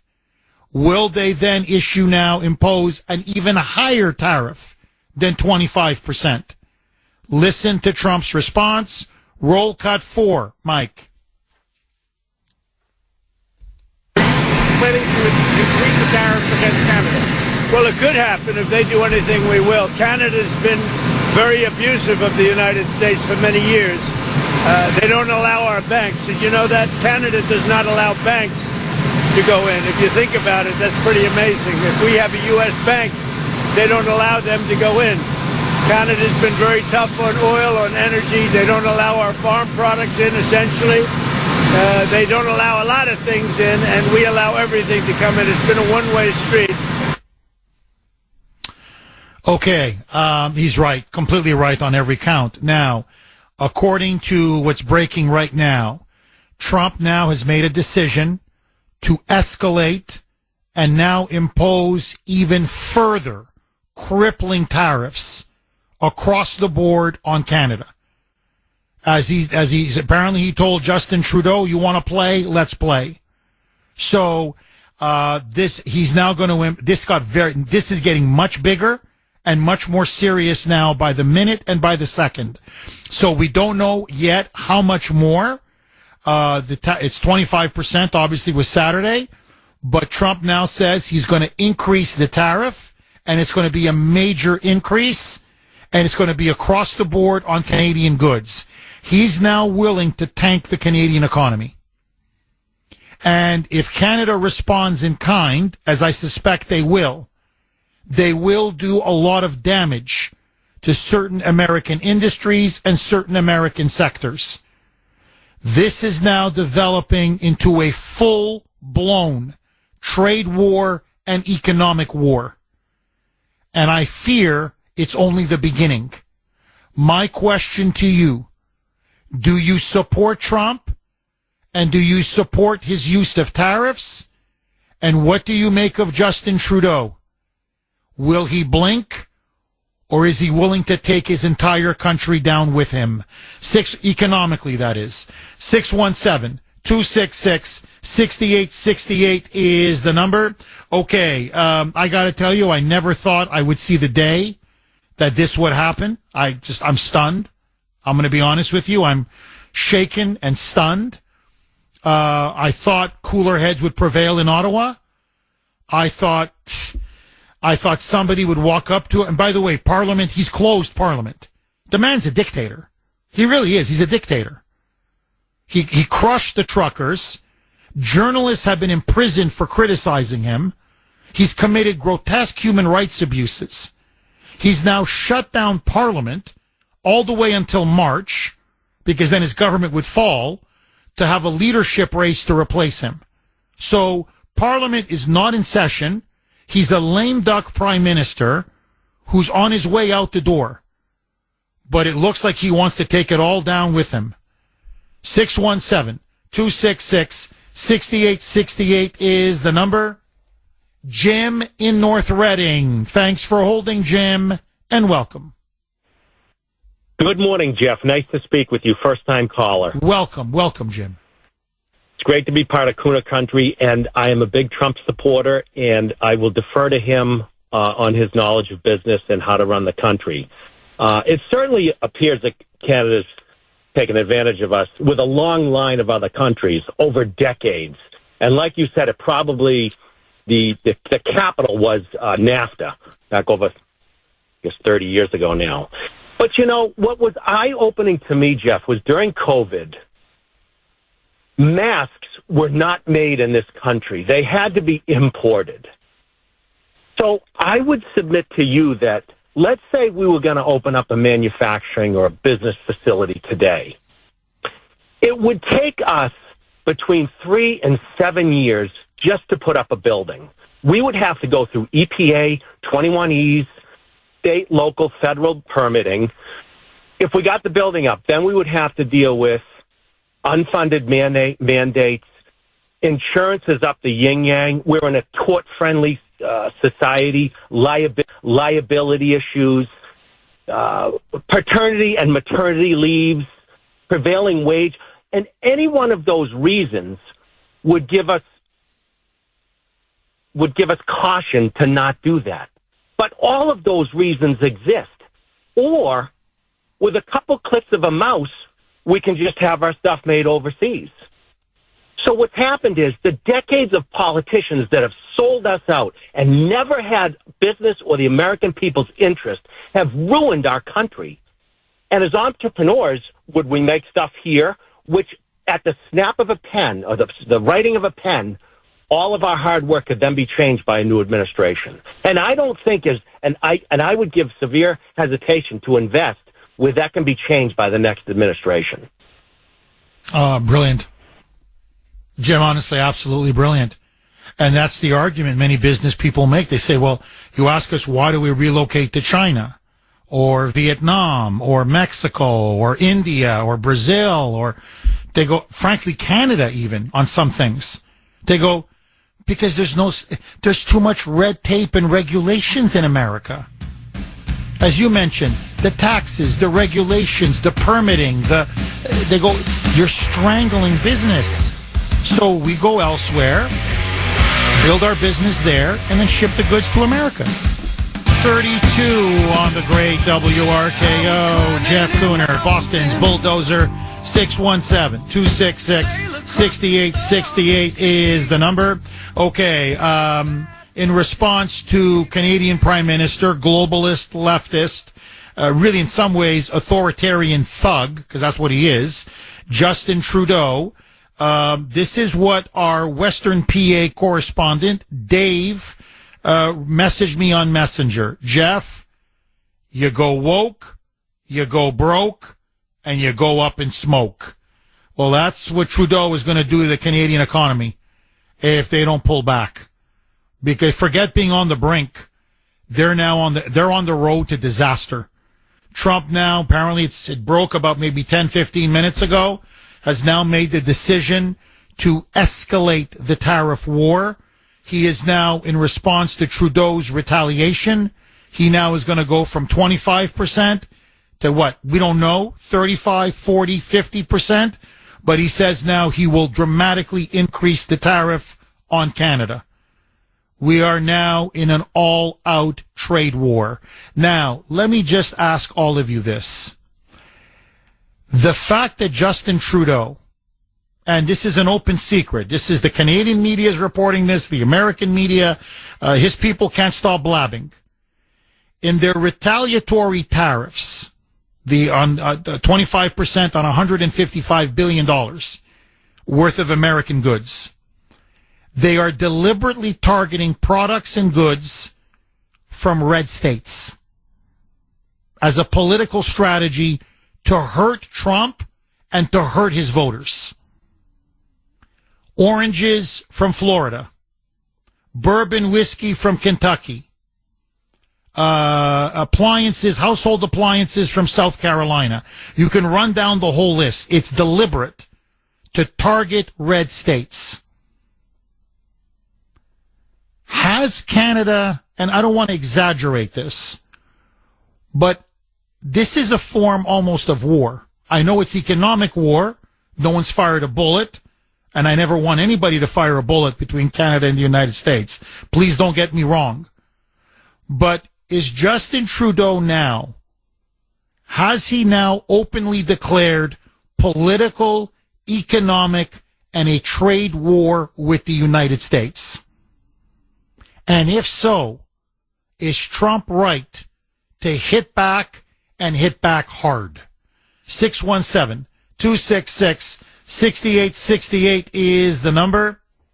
Bruce in Woburn. Thanks for holding, Bruce, and welcome. You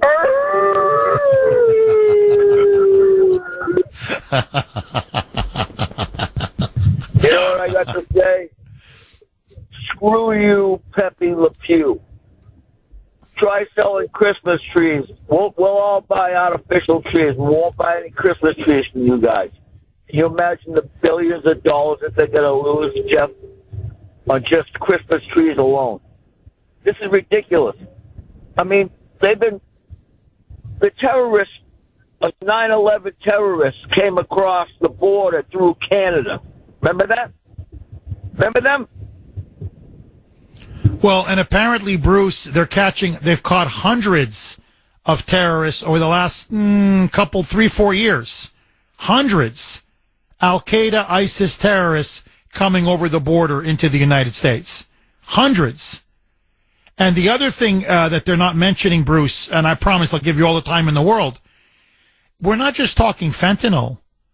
All the chemicals that you need, the pre-chemicals to create fentanyl in these labs are pouring in from Canada. So yes, fentanyl is coming in mostly from the southern border, no question. But a lot of the stuff that you need to make fentanyl, the chemicals that you put together in a lab are coming in from Canada, and Justin Trudeau is doing nothing. And Trump is saying, look, I promised the American people I'm going to make us safe again. That we're going to secure our borders. This is going to stop. Bruce, do you back Trump? 1,000,000%, Jeff. Now look back. Joe Kennedy smuggled booze in here during the Prohibition. That's where he got all his money. Now let's go back to jump forward from then to what Canada has been doing with the heroin trade coming through Canada, the black tar heroin, What else? There's a bunch of other things that they've been doing. They've been smuggling stuff, hashish from the Middle East, which, you know, when I was a kid, you know, I might have partaked in that, but that's about it, you know. I'll be honest with you. I was glad that we got from Lebanon, Afghanistan. Come on, Jeff. They've been sneaking stuff over this border for years and years. They've been, and we can't. If you're a convicted drunk driver, you're not allowed to cross over the border, Jeff, into Canada. Can you imagine that? Well, that's what I mean. You see, like, Canada will do things to protect Canada's sovereignty or Canada's borders or Canada's economic interests. When we do it, suddenly it's a declaration of war. It's the end of the world. That they're hypocrites. I'm sorry, but look, I know Canadian leftists because I grew up with them. Okay, I know them like almost like my mother's milk. They were in elementary school, in high school, in university, in college. Look, now, I'm not talking about the Canadian people. The Canadian people love America. I'm talking about the elites, the academic elites, the media elites, the political elites. They are anti-American to the core. Frankly, they're pathologically anti-American. They're sick. I'm telling you, they're sick. To show you how sick they are, okay? Very quick, true story. This was, oh man, this was 15 years ago. Bush was still, no, more than that. What am I saying? 17 years ago. So I was invited to a conference in Ottawa, at the University of Ottawa, to speak on Ukraine. Okay, this was 17 years ago. And so I went from Washington. They flew me up. I delivered a speech where, by the way, I warned them that if they don't solidify their military defenses, Putin is eventually going to invade them. And they laughed in my face. Okay? They laughed in my face. I'm like, well, okay. Okay. Have you been reading his speeches lately? Okay. But let that go. There was a Q&A, question and answer section afterwards. A Canadian leftist walks up. Now remember, the whole discussion was on Russia, Ukraine. Will Russia ever seek to retake Ukraine? That was the point of the conference. And I was the only one that kept saying, Putin is coming. Putin will take at least parts of Ukraine, if not all of Ukraine. I was the only one, but let that go. A Canadian leftist gets up, and this is the kind of propaganda they push in these universities, that the greatest threat to the world is America. I'm like, what? He goes, yeah, the greatest threat is America. And then he goes on to say that America invaded Canada going all the way back to the 19th century. He's talking about the War of 1812. And because of the War of 1812, Canada now must reject all American influence, all American investment, and all American goods and products.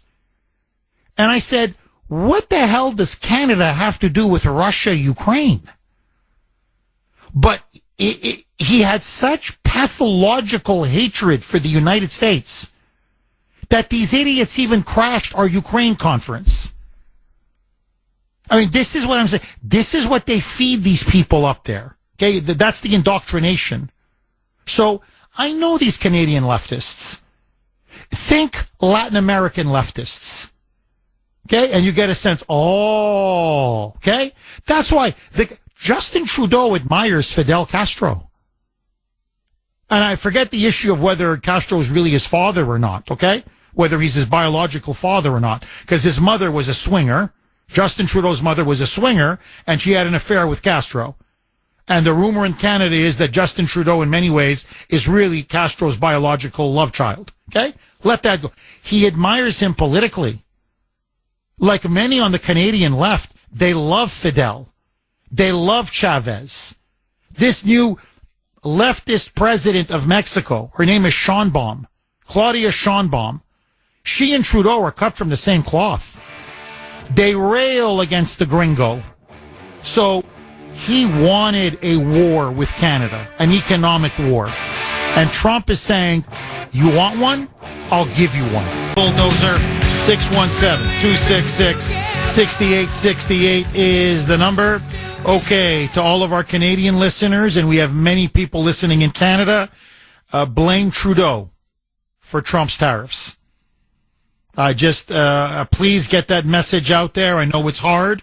There is a jingoistic frenzy that is now sweeping the Canadian media, and they're trying to present America and especially Trump as evil and to blame for this, but just look no further than your own prime minister.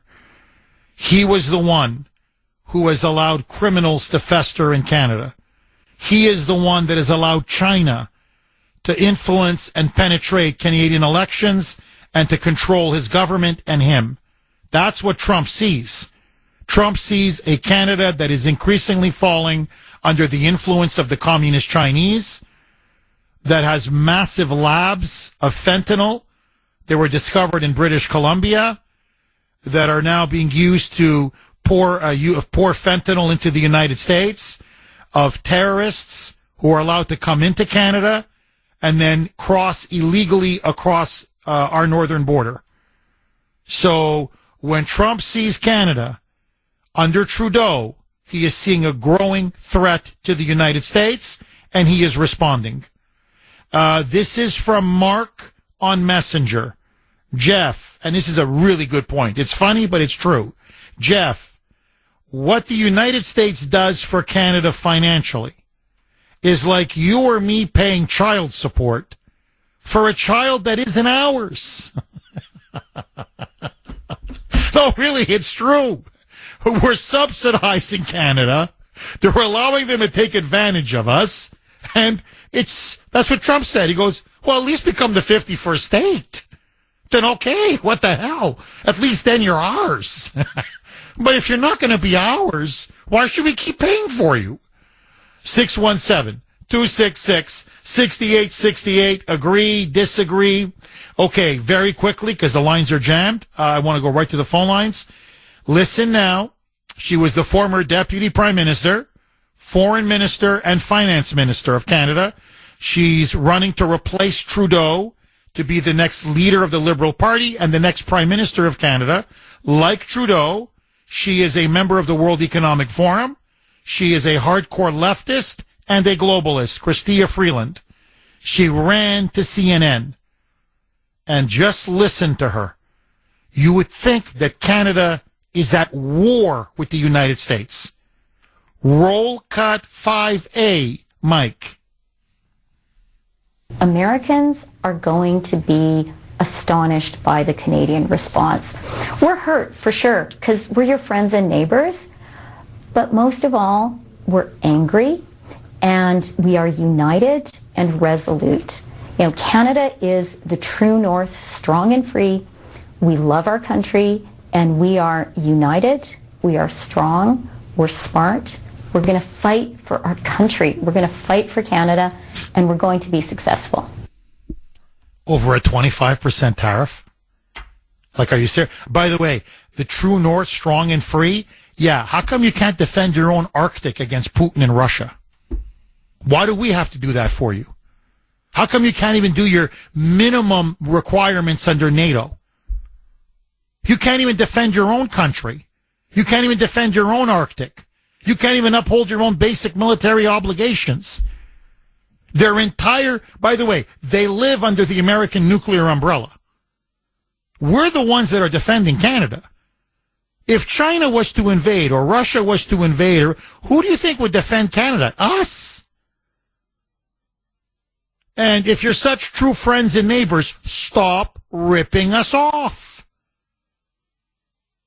Again, I keep going back, and you can impose a 270% tariff on our milk and our cheese and our butter, and our chicken and our meat and our sausages, and 40% on our TVs and our steel and our aluminum. And what, we're just supposed to take it? Because what, you guys why? Because we get maple syrup? Syrup? Really, hockey players and maple syrup. Look, the hockey players, I have to say, are very good. The maple syrup, not bad. personally, I think Vermont has better, honestly, I think Vermont has better maple syrup. So, the maple syrup, it's just not worth it. I'm sorry. It's not worth it. Now, you want to be look, friends don't abuse and exploit other friends. And when a friend is telling you, you've taken advantage of us, let me put it more crudely, you've been screwing us for a long time, and I want this to be an equal, fair relationship based on mutual respect. The response is not to throw a temper tantrum. We're going to retaliate. This is war. I'm not going to talk to you. I'm not going to see you. I'm not going to have anything to do with you ever again. That's what they're getting. That's the response that we're getting. I got to say this, again, as a former Canadian. I can't believe these words are coming out of my mouth. Do you know that the response from Mexico, it was, retaliatory, it was vicious, but it was more mature. It was more cool, calm, collected. You don't have this prime minister running with like a chicken without a head and this one going on about, it's an attack on our sovereignty. The Mexican president came out and said, we're going to retaliate. Okay. And China, did you see China's response to the 10% tariff? We're going to go to the World Trade Organization. We're going to file a protest. This is unfair, blah, blah, blah, blah. I'm not defending them. Don't get me wrong, but I'm like, oh my God, at least it's a grown-up response. It's something. This is like a bunch of children. And I'm telling you, you have woke children running that country right now. And when you have leaders like this, my God, the damage they can do. 617-266-6868. Agree, disagree. Ellie in Worcester. Thanks for holding, Ellie, and welcome. Hey. Hi, Ellie. Hi. How you doing? I think Canadians have short memories like they do in the United States here. A lot of them probably forgot what they did to those poor truckers up in Canada. And even when the local police started standing up for the truckers, they called in those the green police, the UN guys. So it's like they've been against their own people for a long time. And as far as being freedom of speech, I mean, they have no freedom of speech up there at all. And then when they took all those, they took the truckers' money. And then when they took their trucks, when the truckers went back to get their trucks out of the pound, they had left all their windows open. And this is in wintertime. They ruined the trucks. It had snow and all kinds, just ruined the trucks, which was very, very nasty. And what they did to some of the native reservations up there, I remember during COVID that they went to a reservation and they were going to force the mRNA shots on them. And a lot of them ran into the wilderness because they didn't want it. And I think a lot of people died because it was winter. So it's like they're in the same predicament as England and Australia. They're so free there. They're so sovereign that they're getting arrested for having an opinion. That's how sovereign and free they are. Oh, that's very funny and very witty. No, look, and Ellie, just to add to what you're saying, and everything what you're saying is true. I got very emotional. Let me be very honest with all of you. During COVID, about maybe 4 or 5 years ago, obviously what was happening to this country. But when I saw, he's originally from Poland, but he's an American. He's a Polish Canadian, but he's a Canadian citizen, but of Polish descent. And he had a church out, I believe it was in Alberta, Calgary. And they forced him and his flock out of the church because he wouldn't take the jab and the flock wouldn't take the jab. And for criticizing the lockdown, and for saying, look, we are Christians. We believe we have to go to church on Sunday. These are our fundamental religious beliefs and our religious freedoms and our religious values. the Canadian government, this is Justin Trudeau, and the government of Alberta, arrested him.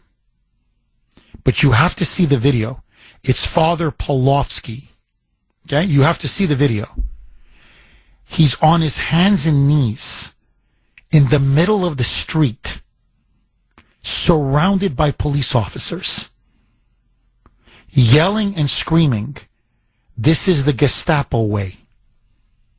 You are doing this the Gestapo way."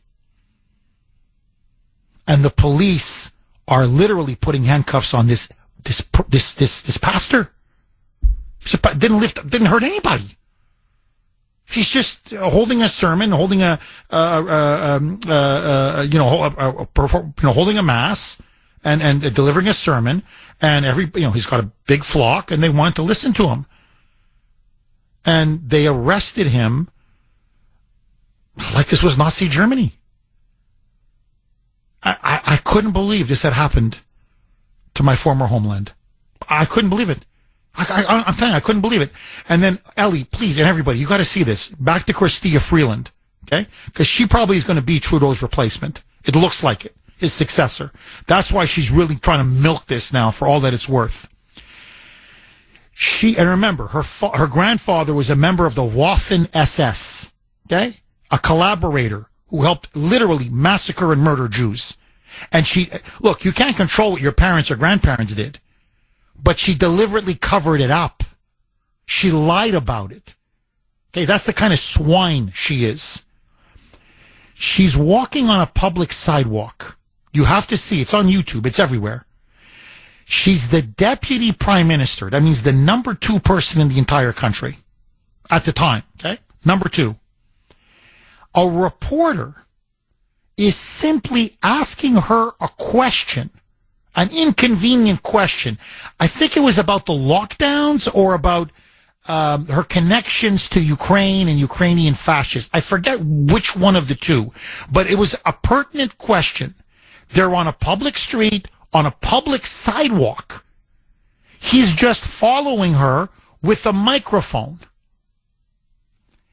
Immediately, an RCMP agent runs up to him, slams into the journalist. He slams into the journalist and says, "You're now under arrest." And he said, "For what?" And he go, "For assaulting a police officer." He goes, "You assaulted me. I'm asking her a question." And it was clear. Don't you dare question Chrystia Freeland or Justin Trudeau. And if you touch him, or if you question him, or if you challenge him, you're going to get your ass handcuffed and sent behind bars. And she's laughing. I want you to look at the video. Chrystia Freeland, with this evil, wicked, diabolical smile, is laughing and smirking as she continues to walk down the sidewalk. That's Justin Trudeau. That's Chrystia Freeland. That's the Liberal regime in Ottawa. They imprison truckers, they imprison pastors, and they imprison journalists. These tariffs are a long time coming. And honestly, they're lucky Trump doesn't impose sanctions. I swear to you. They're lucky it's just tariffs and not sanctions. Final word to you, Ellie. Well, look at all the Canadians that come down here to get surgery because the socialized medicine up there is horrible. My mother was in the hospital, and there were Canadians there, and that's the only place that they could get good care was down here at Mass General, right? So they would come here because of this, socialist thing that they have going. And I remember that pastor. I saw some videos. He was bringing food to people, and they made a big fuss about that. But I remember them carrying him away with his hands behind his back in handcuffs, and they were holding him by the arms with his arms. It looked like they were going to break his arms, and they didn't even care. So it's like, come on, people. I mean, this is a worldwide problem. They're doing this in England, Australia. They're spreading this tyranny all over the world, and it's like, just like here, people are going to have to wake up. They're going to have to wake up, and don't forget, don't forget. You're completely correct. Not 100, 1,000%. And that's why I think it was Mark in Medford who earlier made this point, but why would you trust, if you're a Canadian, after what this man did to you, the way he locked you down, the way he destroyed you, the way he crushed all of your civil liberties, you're going to trust him on anything? You're going to believe him on anything? It's scary. Really, I'm telling you, it's scary what is now starting to happen in Canada. 617-266-6868 is the number. And look, let me add this log to the fire. And I'm going to be honest with you because it's true. It's not pleasant. I'm not here to bash Canada. But since we're talking Canada, United States, trade war, which now is going to get even worse. There's no question now. This is going to become even worse. Look, I can't tell you how many Canadians I've met. The snowbirds, they go to Florida for 6 months and a day, and they complain about the exchange rate, and they don't want to tip, but they're always bashing Americans. You go to Vermont, they come down, and Americans are crude, Americans are stupid, Americans are vulgar, Americans are greedy, Americans are, all they do. Here, Grace met with some of her Canadian friends. And they met at a cabin in Vermont, a weekend like the girls. Okay, these were her friends from school when they grew up together in Canada. And she came back and she said, they want to come to the United States. They stuff their faces at these restaurants in Vermont. They love the cabin. They're always here. They don't want to vacation in Canada. They vacation here. She goes, but the whole 3 days, all they did was bash Americans. Americans are low class. Americans have no style. Americans are greedy. Americans are too right wing. Blah, blah, blah, blah, blah, blah, blah. And honestly, to me, I rarely hear Americans speak ill of Canadians. I'm telling you. Maybe the government, yes, but not ordinary Canadians. Canadians are, they think they're superior. And they have this snotty, snobbish attitude that somehow they're better than Americans. They're not. Trust me when I tell you this, they're not. Well, they want a trade war? Now they're going to get a trade war. And all I keep thinking is, the United States has been nothing but good to you. And Americans have never been nothing but good to you. And I'm going to be honest. Americans treat Canadians a hell of a lot better than Canadians treat Americans. So what are you acting so superior for? So I want to ask all of you, let me throw this log on the fire. Have you encountered Canadians, whether in your travels to Canada, on a vacation or business trip, where they have mistreated you or been disrespectful or rude because you're an American? Or here in the United States, when Canadian tourists come, have you had a bad experience with Canadians where they have treated you badly simply because you're an American? I'm just curious. 617-266-6868 is the number. I'll tell you this. Trump is going to wipe that smug smile off of their face. As I said earlier, I want to say it again. Don't bring a hockey stick to a gunfight. And the Canadians are going to learn this lesson the hard way. Ken in Waltham. Thanks for holding, Ken, and welcome. Morning, Jeff. Hi, Ken. Hey, I wanted to, we actually have a robust dairy trading market with Canada. In fact, we have a surplus that runs about 3-1. And what happens is, my understanding anyway, is that they don't tariff our dairy imports until certain quotas are hit. And then they jump from, I think they tariff them maybe 5 or 6% like mass state tax, and then they jump up to 270% if we go over those quotas. So there's still disputes. I think our northern dairy farmers have claimed at times that Canada claimed the quota was hit sooner than our great farmers in Wisconsin and elsewhere claim that they have. But I just wanted to correct the record on our dairy exports. And it's an important business for us. So No, I understand. Well, Ken, let me ask you, are you for or against these tariffs? I'm just curious. I lean towards against. It's not, there's so much going on. I mean, is it because, Canada rips us off, or is it because of fentanyl?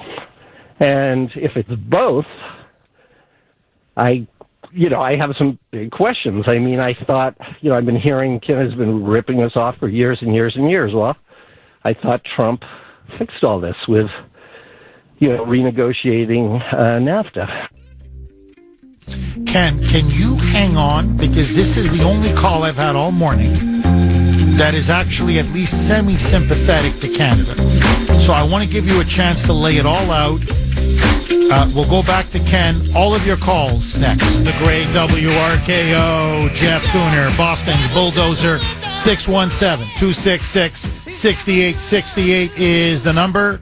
Trump versus Trudeau. We are now in a trade war with Canada. There is and Mexico and China as well. But Canada is the big story. They have launched a huge retaliatory set of tariffs, and they have now declared effectively economic war on the United States. Plus, they're also organizing a huge boycott of all American goods and products. American wine, American beer, American whiskey is being taken off the shelves. Sneakers, clothes, you name it, in Ontario, Quebec, British Columbia. They're coming out and saying they will no longer buy anything American. Trump this morning said now he's going to increase the tariff from 25 to we don't know what, 35, 40, 50%. This is getting very serious very fast. Let's go right back to Ken in Waltham. I'm grateful to Ken for many reasons, but he is the only caller so far who seems to be at least somewhat sympathetic to Canada. So, Ken, you were saying that you think the Canadians have not been ripping us off, that if they were, why didn't Trump fix this in the renegotiated NAFTA, the U.S.-Mexico-Canada Free Trade Agreement? Please, Ken, pick up where you left off. Thanks, Jeff. Yeah, I guess what I would say is, so there are issues about dairy. I mean, our dairy farmers have been complaining that they, Canada accepts about $1 billion of our dairy imports, which hits a quota, and then the 270% tariffs kick in. Our farmers at times have complained, hey, Canada's, kicking in those tariffs too early. We haven't hit the quota yet. Independent of that, what I would say, though, is if we're doing the trade, the tariffs because of trade, I haven't heard anything close to a good argument that would, merit this kind of response. And like you said, or that I said, that I thought Trump had fixed this with USMCA. I still have an open mind about fentanyl. I'm listening carefully. We have a problem with fentanyl coming in across Canada. I'll listen and hear and say, yep, okay, maybe these tariffs have merit. The problem is when I hear a lot of things that aren't true, like we don't, have dairy exports, or if there's a 270% tariff, the implication is from $1. It makes it hard for me to warm up to or believe necessarily that these tariffs are appropriate for fentanyl as well. I'm still listening. Got an open mind, but I just want to, my real basis for the call is to straighten out the record on our dairy exports. Well, no, you're right. But this is, again, I think Trump's counter-argument, which is if it's a free trade deal, free trade is free trade. A quota is not free trade. A quota is unfair trade. So, and I know because having been born and raised in Canada, Canadians are fanatical about protecting their dairy industry. Milk, cheese, eggs, I mean, to the point that really Canadians pay a lot more for milk. A lot more for milk than Americans do. And it really hurts the Canadian consumer. So they're petrified of real competition because prices would really go down and Canadian dairy farmers would get really hard hit because I don't know if they can compete with American farmers, frankly, on a one-to-one basis. So my question to you, Ken, is this. How is a quota not an unfair trade practice? Like, why does Canada get to decide, well, we'll let in 1 billion, but after 1 billion, a 270% tariff? That's not fair. So if you use that argument, then sure, my mind will open up some more about tariffs. Our response with a 25% tariff on our goods seems like an overreaction, particularly since Canada they produce about 97% of their own dairy. They import about 3% from us. It's very possible that the only people who are going to be hurt are our farmers on this one particularly, not everything. So, yeah, but Canada's this little country. It's huge geographically, but we overpopulate them 8-1. I'm sure we could crush them in just about every, except for energy, maybe in every area. So, yeah, they're doing it to protect their farmers. Sure, it's unfair. How do we respond to that?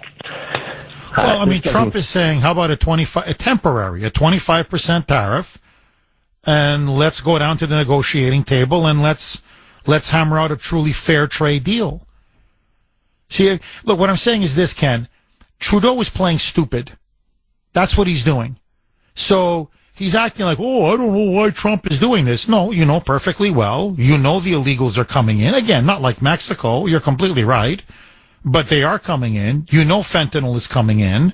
And you know you guys have these quotas and unfair tariffs built into the agreement. And Trump is saying no. And Ken, to me, the larger point is this. Why do we keep running perpetual trade deficits with everybody? With Mexico, with China, with Canada, with the EU. We're the wealthiest, richest market in the world. So we're allowing others to come into our market while we don't get reciprocal access to theirs? It's not fair. It's just not fair. Ken, I love your call. Please don't be a stranger. Call again, my friend. 32 on the great WRKO. Jeff Kuhner, Boston's Bulldozer. 617-266-6868 is the number. Okay, let me throw this on the table. This log on the fire, as I like to say. Would you like Canada to be the 51st state? It's not going to happen. But Trump is, he's been trolling Justin Trudeau and saying, if you guys can't handle a 25% tariff and start paying for your own military and national security, well, maybe you should just become the 51st state. And he's been, trolling Trudeau, calling him Governor Trudeau and on and on. Well, let me just ask you this. Really, honestly, would you want to see Canada become the 51st state in the Union? Yes, it's got a lot of resources, no question. A lot of mineral wealth and, and some Canadians, especially in the Western provinces, would be very good Americans and very innovative, talented, smart, educated, hardworking. But man, would you want to bring in all of these moonbats and leftists from British Columbia, Quebec, French-speaking? We'd inherit a separatist problem. Ontario, which also has a lot of liberals. Would you want to bring in effectively a massive Northern California into the United States? And especially now, after this trade fight, I used to like the idea. Now I'm thinking maybe it's better the way things are, Really, if this is the way you guys are going to react to a 25% tariff, maybe it's better you guys stay Canadian and we stay American and,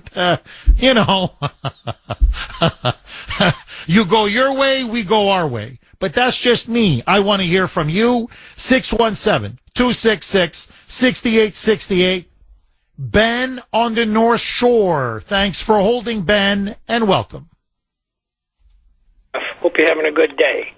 On the question of Canada, no, I wouldn't want to have them. But I think, like you say, just troll them. But you know what I don't get? All these supposed allies of Trump, why don't they, all the tariffs that you rattled off, why don't somebody like Mike, I know McConnell won't do it, and I know Thune won't, or Cornyn, or Lindsey Graham, but why wouldn't like Mike Johnson, somebody like that, or somebody like maybe Hawley, or why don't they get these lists of things, go on some of these channels and tell them what's going on, how long these tariffs have been in effect? I don't know how long it is. I don't know if you do. Has it been like years? 2 years or 20 years? Or 20 years, decades, literally decades. And I get Ken's point about the quota, the $1 billion quota, which, by the way, is peanuts in the Canadian dairy farm market. Look, I don't want to bore you, honestly, because you have a life, Ben, okay? But for 50 years, this started under Justin Trudeau's father, Pierre Trudeau. They created a system, it's called the Dairy Compact in Canada, whereby Canadian taxpayers literally subsidize. You pay taxes, they take your tax money, part of it, to subsidize the dairy farmers of Canada, in particularly Quebec. Okay, some in Ontario, yes, but mostly in Quebec. And that's what they're protecting now. And that's why they tariff it after $1 billion. Well, a quota is not free trade. Now, they do the same thing with butter. That's a 298% tariff. They do the same with cheese. I think that's like 251. They do it with chicken. They do it with beef. Fish. Fish is 100%. They impose 100% tariff on fish. Now, a lot of it is quotas. But if we're going to have free trade, then let's have free trade. So, yeah, we'll allow you to sell some of your products tariff-free up to a point. But after then, we hit you with tariffs. Well, that's why Trump is saying they're blocking a lot of our products. It's completely unfair. Now, we don't do that to them. And by the way, I'm telling you, this is going to get really big with the European Union. Because Trump is right. We buy so many of their cars. German cars, French cars. They pour in, but they hardly buy any of our cars. So Trump's point is, look, we don't impose quotas. They impose quotas, and then they hit us with tariffs. And they always come back and say, but we're friends. We're allies. How dare you do this to us? We never did anything to you. And Trump is like, you're ripping us off. That's what you're doing. And we have bad trade negotiators, globalists. And Trump is saying enough is enough. So, look, why don't they do it? Honestly, I don't get this. I don't understand Republicans. I've never understood Republicans. They never fight back. Ever. I can just tell you this. Okay, Ben? I have a lot of connections in the Canadian media. We have a lot of listeners in Canada. They all know me up there. I mentioned this list of tariffs. And I've been telling people, just put me on the CBC for 2 minutes. Put me on CTV. That's the biggest one. It's national Canadian. They watch the news up there at CTV is the biggest. I said, give me 300 words in the Globe and Mail or 300 words in the National Post, the two big national newspapers. I just want to say these are the tariffs that Canada has been imposing on the United States for decades. Why can't Trump impose 25% on Canadian goods? That's it. Literally, that's it. Good tariff, product tariff, product tariff. Why can't Trump impose a 25% tariff? Why is 270 okay? 250 is okay. 100 is okay. 65 is okay. That's all fine. But 25 is not okay? They won't have me on. It's a complete stranglehold on the information that they're feeding Canadians up there. So most Canadians are just buying all this propaganda. Trump's a madman. Trump's crazy. Trump's a bully. Here, I'll play you Chrystia Freeland. I don't want to bore you. So the CNN host says, well, why is Trump doing this? Trump senses weakness. That's who he is. When he senses weakness, he pounces. But we're showing us we're Canadians, we're resolved, we're united, we're going to win.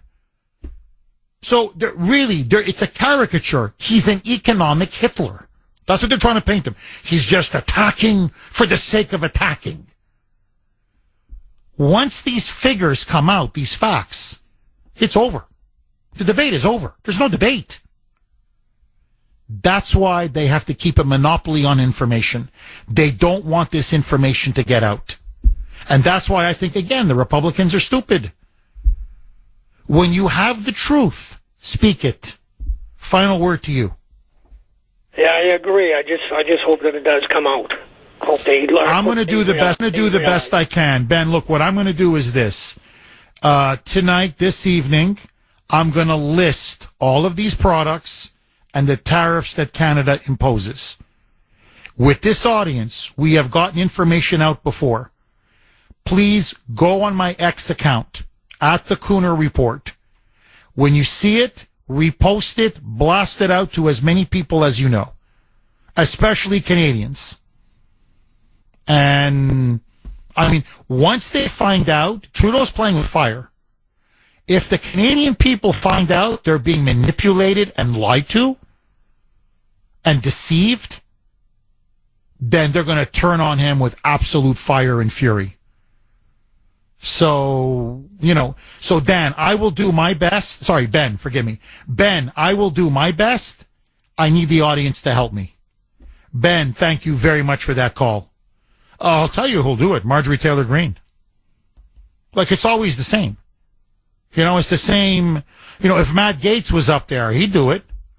He'd get that information out there. 617. That's what Trump always says. Our side never fights. By the way, I think the White House, on the White House website, should put this information up. If Trump's people are listening. And get their surrogates out there.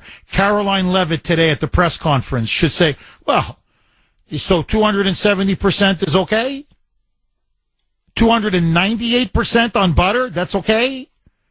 But 25%, no, that's not, no, that's economic war.